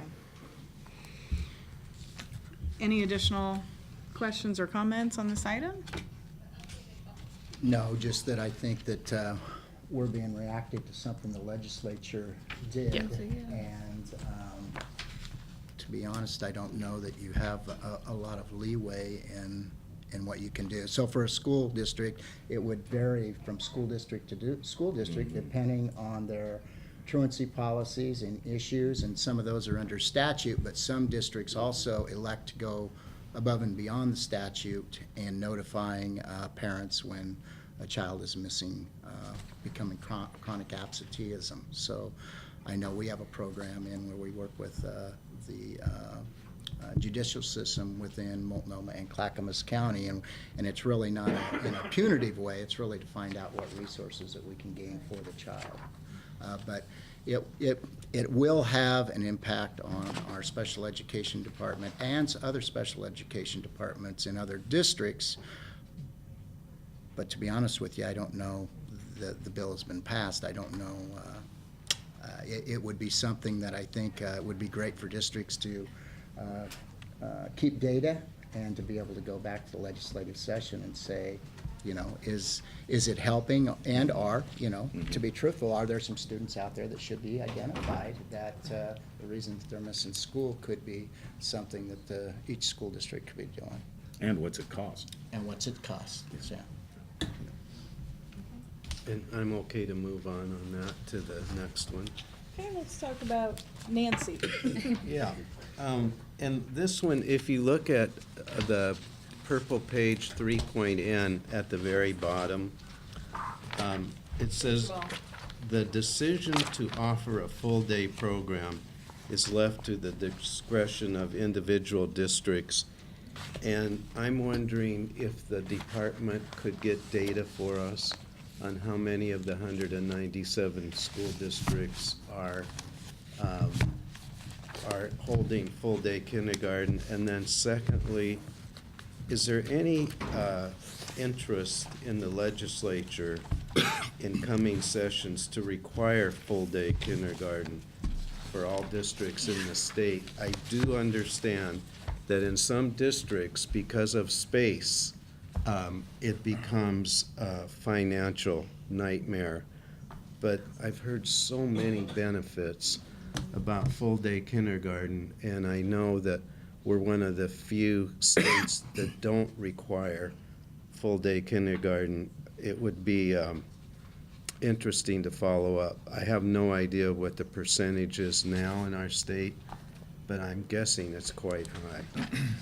Yeah, Chair Summer, Director Colonna. So my information is coming from, I believe it was a COSA survey. And it was done, I think more towards the beginning of the 2015 session. So originally when the survey was done, frankly, it shocked a lot of people because it was less than 10 districts had indicated they're choosing to not go to full-day kindergarten, less than 10 out of 197. And then over the course of the months that sort of ensued, the biggest district on that list, it was Medford at the time, decided to go to full day. And then there were a couple of other districts on the list that essentially said that in the next school year, they were going to delay it a year and then go. So in answer to your question, at this point, it is very few districts, and the ones that are left are very small districts, based on that COSA survey specifically. I'd like to support Jerry's request that even given action today, that there be an opportunity to follow up. Because I'm sure, and I think Dr. Noor has already referenced the need to have some follow-up with respect to full-day kindergarten. Yes, I think it would be interesting for all of us. Yeah, Madam Chair, members of the board, absolutely, we would be delighted to do that. That's going to be part of our collection. So we should be able to get you some accurate data relative to the number of districts that are participating. We could also look at the number of students that are participating. We can disaggregate that. That'd be So very we would be helpful. delighted to do that. Yep. Chair Summers, thank you very much. That takes care of my 2 items. Okay. Chair Any Summers, additional- yeah, just one, and it's comment once again. I think it's legislation that's been passed, but I think one of the most difficult things that every school district is dealing with right now is the suspension bill that basically says that students below the 5th grade will not be suspended unless there is some persistent harmful actions, and that can be determined a lot of ways. I know that I see somebody from OEA here. I think it's probably one of the biggest things that are going through our school right now is we don't want to suspend students, but how do we, we're not equipped to deal with some of the trauma that we're starting to see.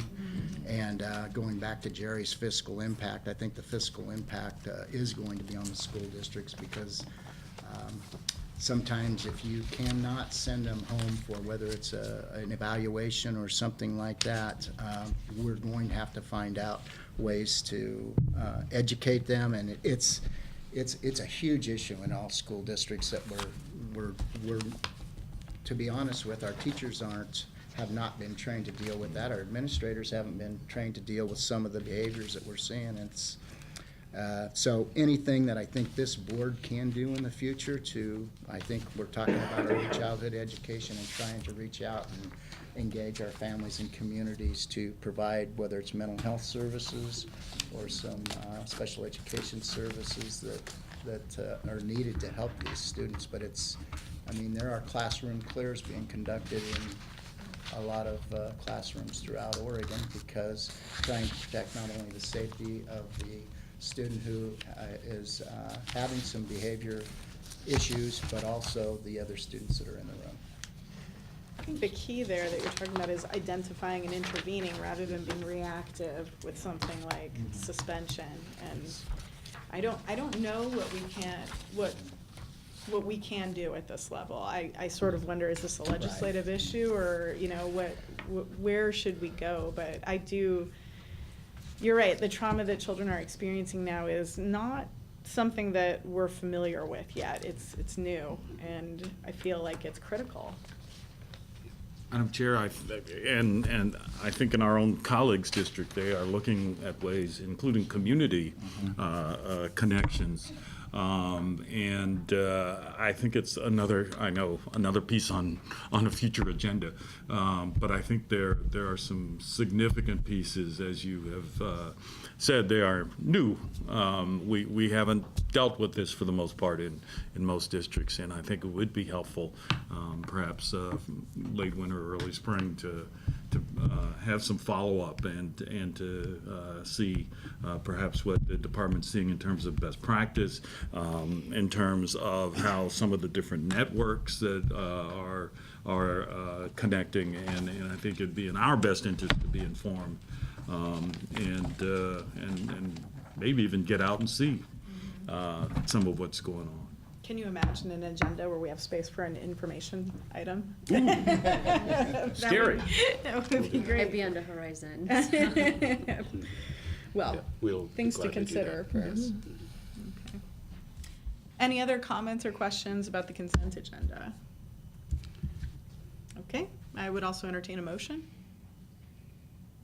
Madam Chair, I'm going to refrain from, because I'm one of the items on the consent agenda. Oh, that's a good point. And Yes. so, rather than even give the appearance of conflict of interest, I'm going to not, again, repeat a call for adoption. Okay, Right, I move we adopt the consent agenda. thank you.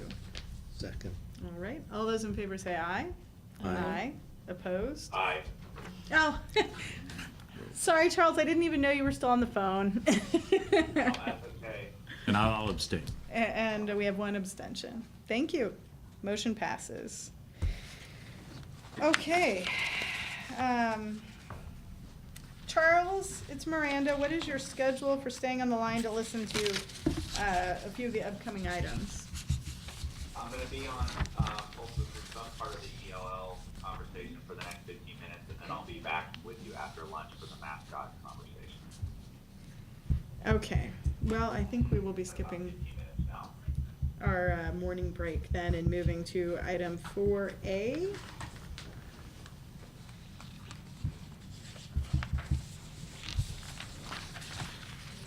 Did I just disrupt your break time? I think that ship Okay. sailed. I think we ought to blame Charles. Yeah, Charles, Yeah. Charles, it's all your fault. Okay, that ain't fair. Good morning. Okay. Thanks. Cindy Hunt, Government and Legal Affairs Manager. It is my honor today to bring to you today the English Language Learners District and School Improvement Program rules. You've already heard today a great deal about these rules, and I want to talk and put them into perspective and also speak to the work that's gone into them. We had a work group that has close to 30 different people on the work group. These folks are very dedicated, very passionate, and I think they would tell you that they all agree that our systems in place regarding English language learner students need to be improved, and they need the attention that we are giving them here today. I think you also got a taste today of some of the robust conversations we've had in the work group going over the course of several months since July. And while there is much about the rules that I think many of the work group members agree to, there are some areas that are still, under points of discussion. And I'm going to be going over many of those today and where we landed on the rules and why. So, to give you kind of the big picture of this and to clarify a few things, you may recall that the 2015 legislature adopted this bill called House Bill 3499. And it directed the department to develop a system for school district and school improvement, and that's largely what we're going to hear about first today. But then there was also the budget reporting and accounting system that you're going to hear about in rules from Mike Wiltfong a little bit after me. And then there's also the rollout of the state ELL plan and other programs under that bill. And so some of the commentary that you've heard today and also in written comment has commented on some of those other aspects. So now I'm going to focus on school district and school improvement as part of that. So, okay. So to give you a sense of the tasks that the ELL Program Advisory Group was charged with, I've kind of laid them out. And this is frankly a slide that I've been using with the group. So I have many of my work group members behind me, and so they'll be very familiar with this slide. And so, you know, to put this also into context, today what we're talking about is number one, criteria, and a little bit about guidelines for applying to funding.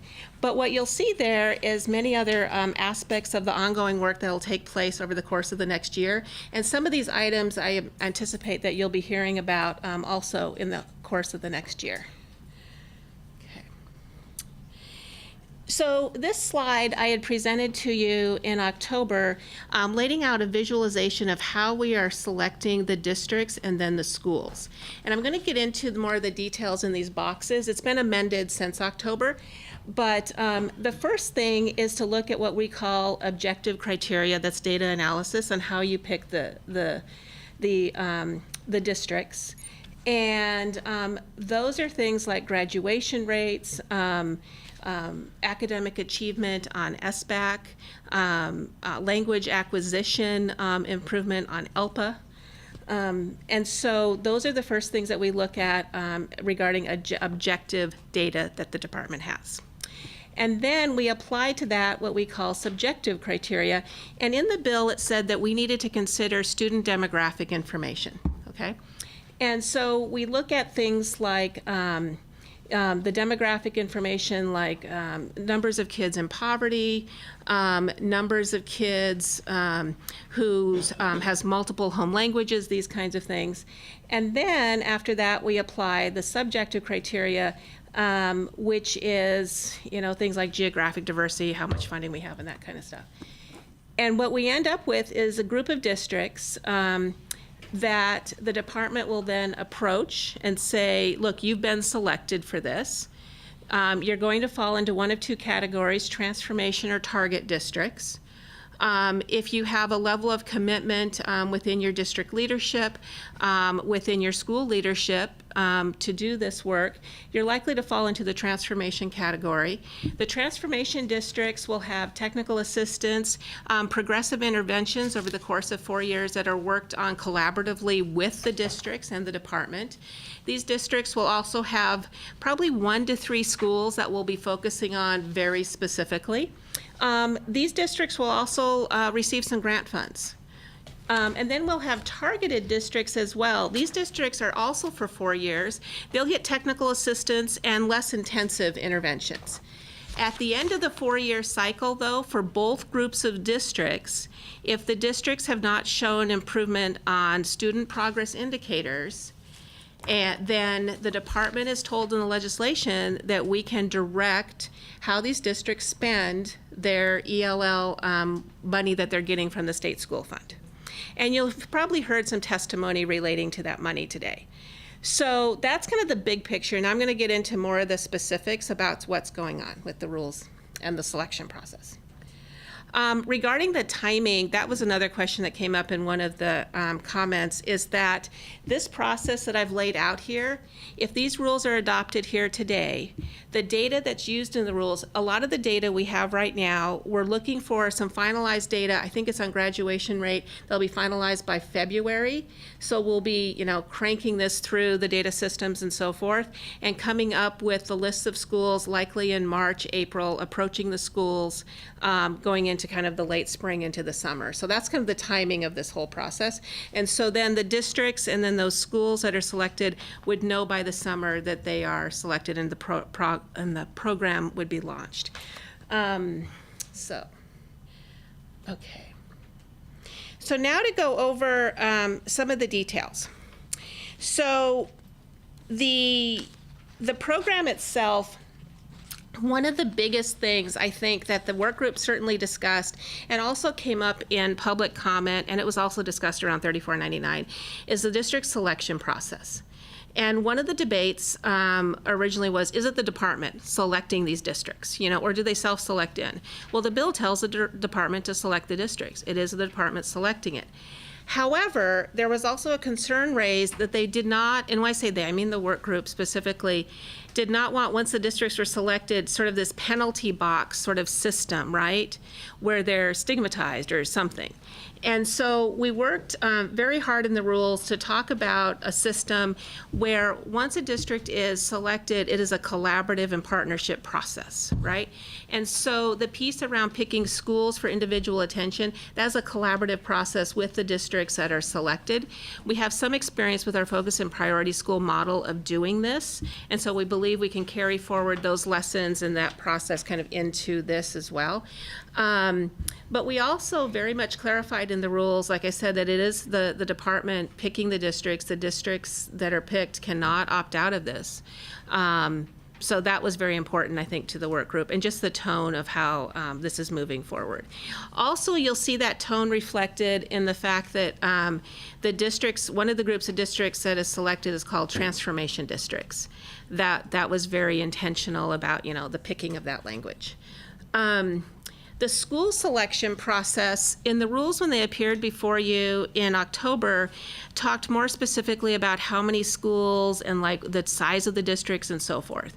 The work group took a look at that and said, no, we want a little more flexibility once these districts are selected as far as how many schools within a district and so forth. It is still highly likely that like a large district would have more schools selected and a small district would have fewer, like I said, between 1 to 3. It is also anticipated, based on the budget of the bill, that it would be likely 15 districts in that transformation category and roughly 30 schools as far as numbers. One of the discussions that was at the last meeting, I think the most robust, that's the word I'm looking for, is the conversation around, so we have ever ELs, current ELs, former ELs, but specifically the long-term ELL conversation. And so before I get to that, the rules were amended to reflect that, so the data we're looking at, we're disaggregating the data based on current ELLs and former ELLs. That's reflected in the rule. That was a change from last time. But long-term ELLs. So in the bill says that the work group is to come up with recommendations of how to define long-term ELL students. And that is to be used for best practice discussions that the work group will be doing over the course of the next year. But there was also a discussion within the work group is that if we have long-term ELL students, how does that factor into the district selection process? So going into this, and the bill doesn't define what a long-term ELL is. So going into the discussion, I do remember at one point, I think I asked the work group members, I said, well, in Oregon, what's the definition? This is not a definition that we have in Oregon. And I know some of them are sitting behind me, and I also asked the people who were very involved in the bill, what was the intention of the legislation? I said, well, we punted to you all, And so there is not one definition of long-term ELL in Oregon. There is not one definition of long-term ELL across the nation either. You see things like 5 to 7 years, roughly, Also, the terminology itself, long-term ELL student, is not something that the practitioners, the teachers in the group said that they were using with the students. They found it stigmatizing, in fact. Those words were used. So the debate in the last work group meeting was around this definition. Is it 7 years? Is it 6 years? Is it something that's not just based on years? But then we also had a discussion a bit about the research in this area. And I found that particularly interesting because some of the research shows that, like, if a student is in long-term ELL status, it's harmful to the student. And some of the research says if you take the student out of ELL status sooner, it is also harmful. So this is a long way of saying the following, is that the part about the long-term ELL the definition, how it's used for district selection, that was taken out of these rules. And it was done so for the following 3 reasons. The research is mixed on whether, what is this a factor of? What is this showing us about these districts? That was 1. 2, the issue around what is the proper definition, because to be able to use it for district selection, we need a specific definition. And 3, the stigmatization to the students. Because at the beginning with the work group, we agreed this would be very student-focused. That's not to say, and I do want the work group members to hear this behind me, that we will exit this discussion on ELL students and what the definition is, because we will be returning to it, and we'll be returning to it in the context of what is best practice in this area. Okay. So, the next thing, the next couple of items were relatively small tweaks to language in the rules. One of the criteria that we're using for selecting the districts is the percentage of students from the district that enrolled in post-secondary institutions. This was broadened to include sort of more post-secondary options. And that came directly from some of the comments that were submitted. I've talked about transformation versus target. Another issue of discussion is I've referenced our focus and priority school program. Originally in the rules, we had it that you being a school, could only qualify as a focus and priority school or as an ELL school for various reasons. Work group talked about it in depth in one of the meetings, and it was decided that no, it shouldn't disqualify you. Potentially you could qualify as both, and those monies and resources would be braided together to benefit the students in the school. This becomes particularly important with the reauthorization that happened today that affects the focus and priority schools. So,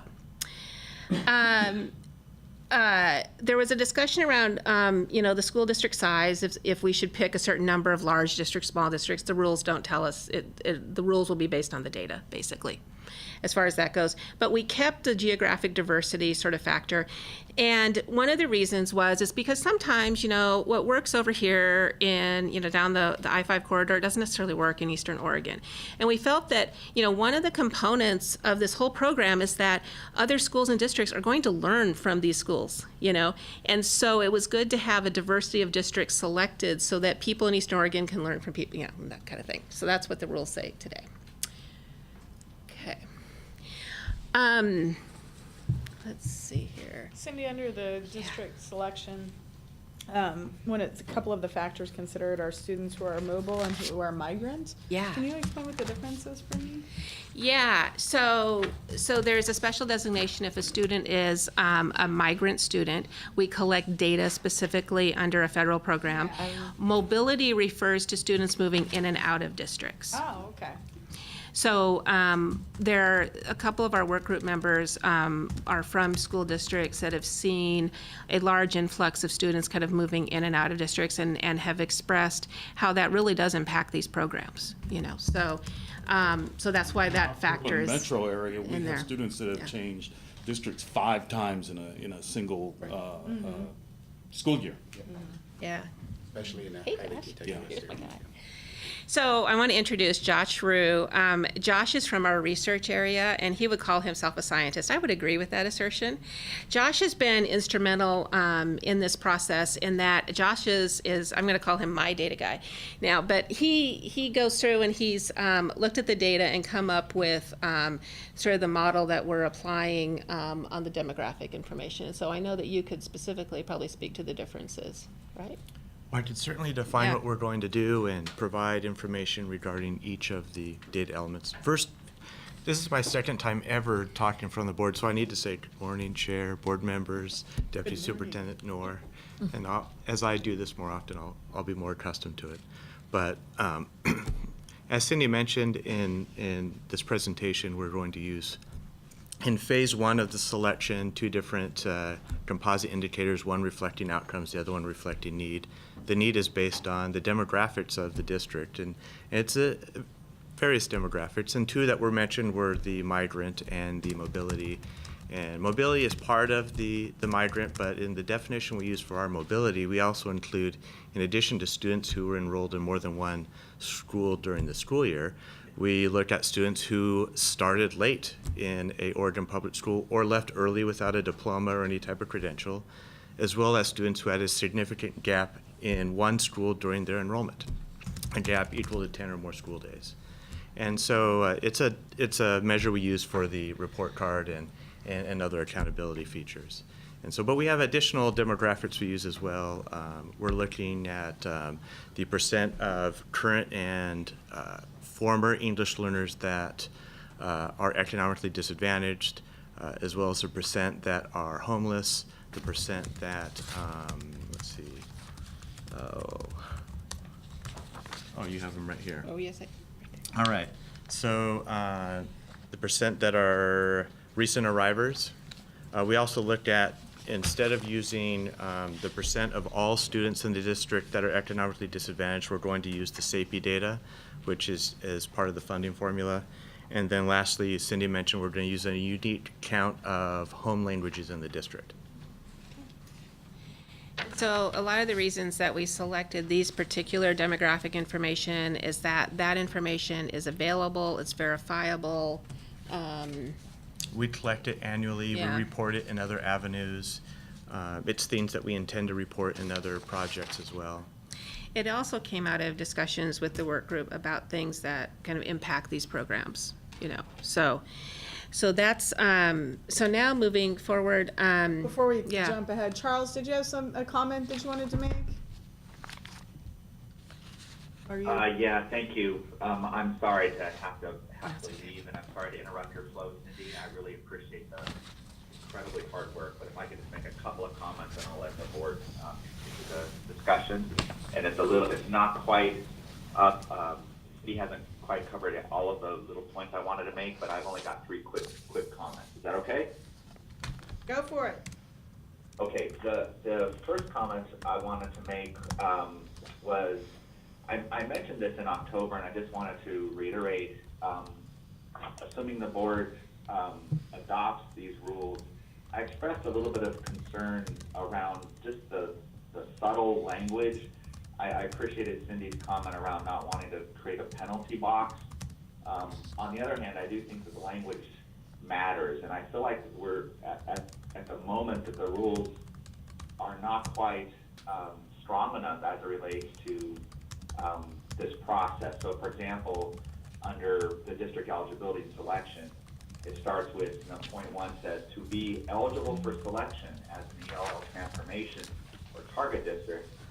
I realize that we don't want to be negative, but this suggests that the schools are winning something.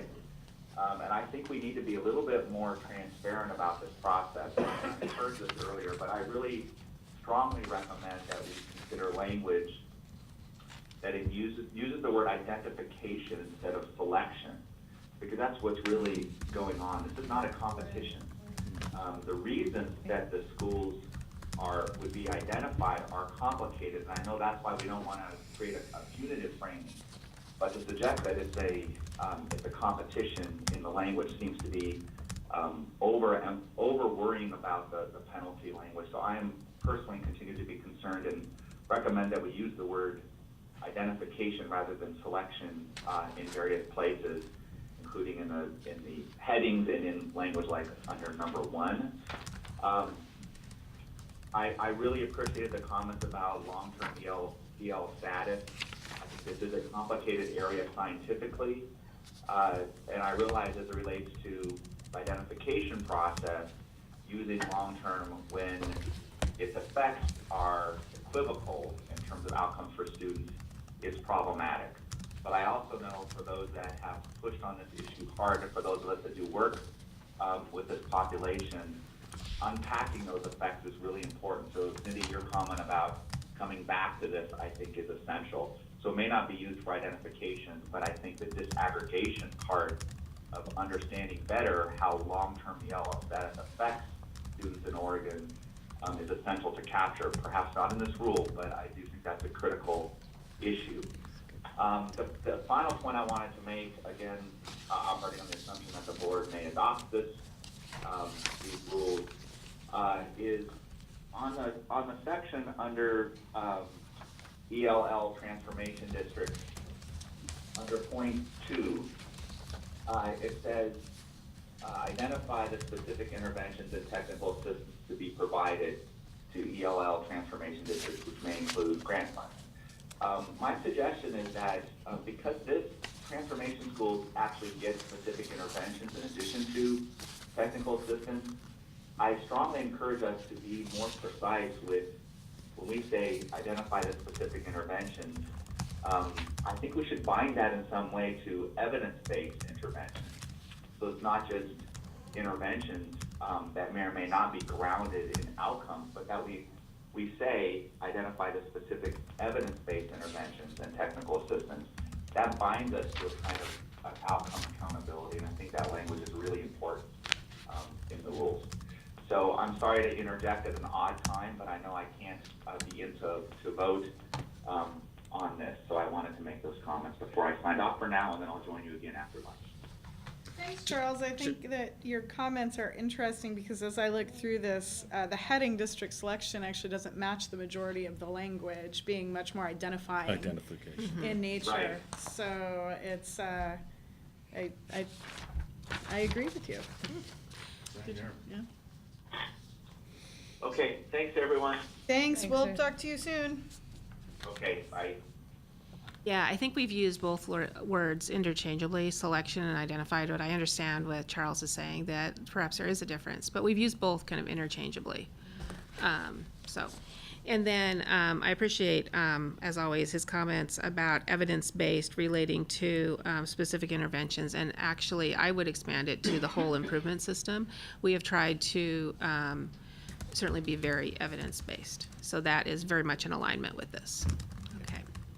Do you feel like it needs to be captured in the rule, or do you feel like it's naturally already aligned with what he identified? Yeah, I think it's naturally already aligned there, and I don't think it has to be captured specifically.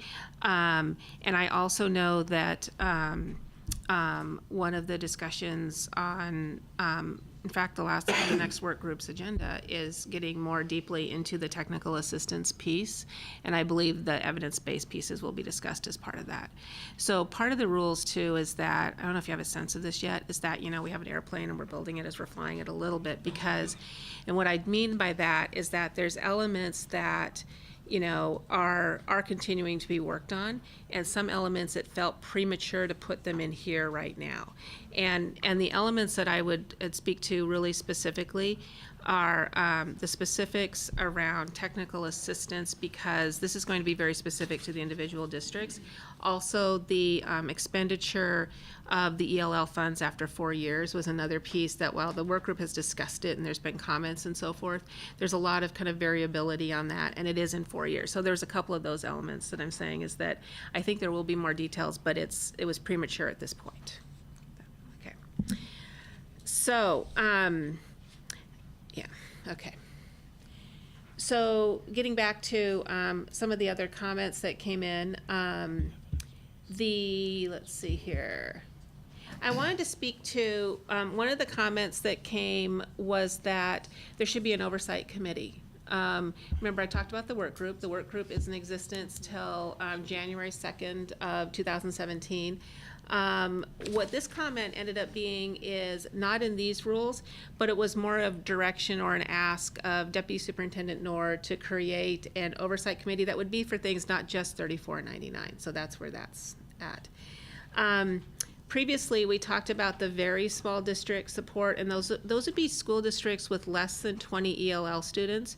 Those districts, they tend to look a little different in that they have so few students that they tend to have students that kind of move in and out. They don't have the expertise within these districts like some of the other districts do.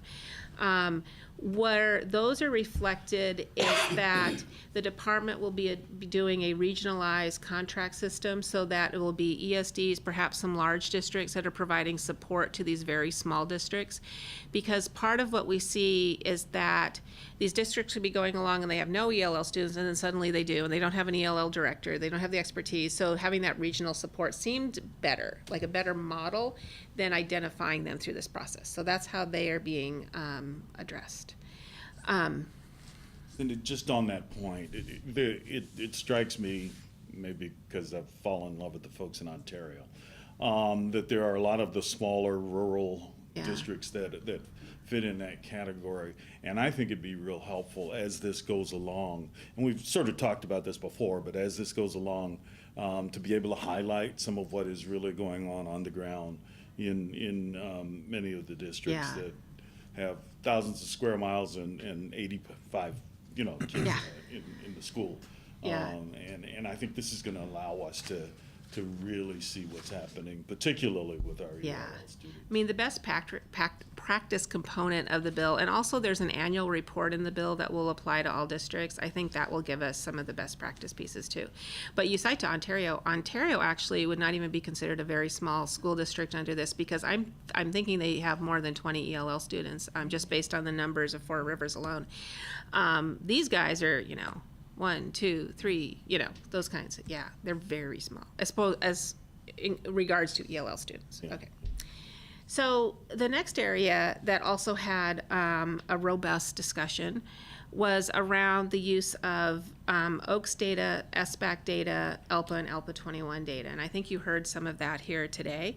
The way that is reflected in the rules was that this is, again, around that district selection piece. What are we going to look at statewide to select the districts for this program? And so in the rules, and we distributed today the more updated version, I want to draw your attention to that, because that's specifically where the rule was tweaked, was that, so the things that we are looking at specifically is the percentage of current and former ELL students, I was looking at the wrong thing. So this is under Rule 609 and in subsection 2. So we're looking at the cohort 5-year graduation rate. The academic growth of current and former ELL students in grades 6, 7, and 8.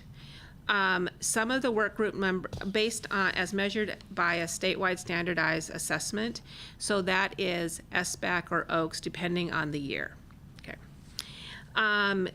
We are focused on the middle school students because what some work group members said is that they want to know if their students are on track to graduate. And the way that we have to measure that right now is SBAC or OAKS. Okay. Anyway, so that is why that is there. The next 2 points around ELPA, where the change in language is the original rule said the academic growth on ELPA. There was a question that came up is like, does ELPA measure academic growth? Well, it sort of does, but really it measures growth in language acquisition. And so this language was clarified to be really specific to ELPA. Okay. And it was also expanded. Originally, I think we had grades 1 to 5.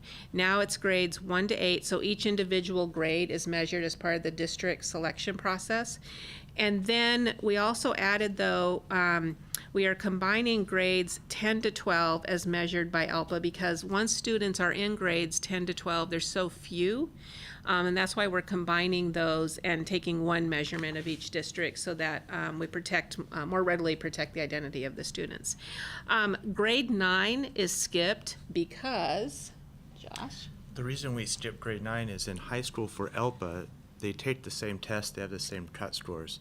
But if you were to calculate growth looking from 8 to 9, it would be a different test. And so we could not cluster the 9, 10, 11, 12 together. We only can do 10 through 12. So, like I said, there was a lot of discussion around the use of ELPA, how we're using it, that kind of thing, around the use of SBAC. And one of the questions posed was, we need a measurement that measures across districts uniformly. If it's not these, what is it? And, and there was not, in my opinion, a better alternative. And so this is why you see this here today. There was also an acknowledgement, though, that, as policy develops, perhaps relating to SBAC in the next 4 years, you could see a change in this area. But that also is outside of the confines of this particular work group. Okay. So I wanted to highlight that specifically. Okay, let's see here. I've talked about the 0.5 weight and the expenditure piece. And so, like I said, I think there will be more details on this as we progress after those 4 years of the districts being selected. Part of the discussion in the comments about this is kind of a reassessment of the districts or about their needs and so forth. And I believe that that would be happening at the end of 4 years. However, these are districts that the department at this point would have been working with for 4 years. I believe we will know these districts pretty carefully by that point. So. The other thing that the rules were clarified on very recently was that there was a concern from some folks, I think largely outside of the work group, that they were concerned that the department would be directing the 0.5 weight for like all districts. And that is not the case. I want to repeat that. That is not the case. It is only transformation and target districts who have not met expectations about student progress indicators. Let's see. When we presented back in October, Brian Reeder was here and he talked a little bit about this, what we are calling the statistical model. That has been dropped from the rules for various reasons. We didn't feel like it gave us a better way of selecting the districts than what you see reflected here. But one of our work group members said, well, if you're not going to use that, use a matrix at least to visualize how you're selecting these districts. We will be doing that. So it's like a 4-point grid where the districts are on, and I imagine in a presentation coming soon to you, you will see that. So that kind of goes through all the changes in the rules, or, at least the comments and how, they were dealt with and so forth. And so with that, I'm going to open it up for questions, and we are asking today for an adoption of these rules. Question from the board. Just comment. So I was on the work group. Anthony, your superintendent, was there, Salem Kaiser District, and we had teachers, we had administrators, and definitely a lot of community-based organizations that were there interested. And I believe that probably some of the biggest sticking areas were or clarifying what a long-term ELL, what is that? And then also there was some talk about being able to measure using a standardized test. But I just want to remind, the reason that we have this opportunity right now for our ELL kids is because of a standardized test. Using some of that data, making sure that not only students are making gains in English language proficiency, but also it's coupled with understanding and learning the content, so they will be ready to go out and graduate from our high schools, eventually going on to post-secondary. And then I just want to, what Cindy said, I think this isn't a done deal here. I think it's going to be an ongoing project, and we're going to learn from the work that we're going to be doing in school districts. And this was a big project to get done in a very short time, and there were a lot of stakeholders there. And while we don't all agree on everything that's there, we do agree we need to do something for our ELL learners. And so I think it's going to be an ongoing project, but I can see some real advantages coming to some of these districts that maybe need some targeted assisted and help with resources. So I think there's people out there that are excited about it. Yes. Move the recommendation. Well, actually, I think we're going to hold back on a vote until after lunch, and a few tweaks may be made. Okay. So, could you maybe withdraw your motion? I can withdraw that, and I won't hold my breath till after lunch, but I'll still. Thank you. I would like to ask Anthony and Cindy and Don, based on the testimony that we had today, and let me preface this just a sec. We have 11 pages of data, and there's been many work sessions. We've had presentations on this, and I have a general background in ELL education, but not really as technical as I wish it would be.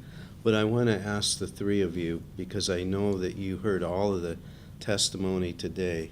Is there anything in the testimony that you would want to advise us about, that you have concerns about, before we move forward to recommend this, which I'm ready to do?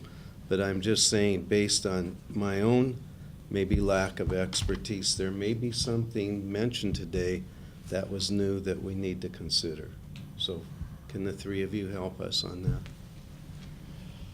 I would think that another area was, I think the department has some latitude in the selection of these districts, was making sure that we did not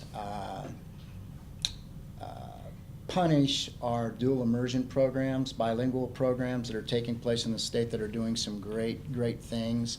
And some of the data there shows that maybe those students are not going to do as well on some standardized tests at in the elementary years, and I think that's addressed. I think we kind of keep that to the middle school.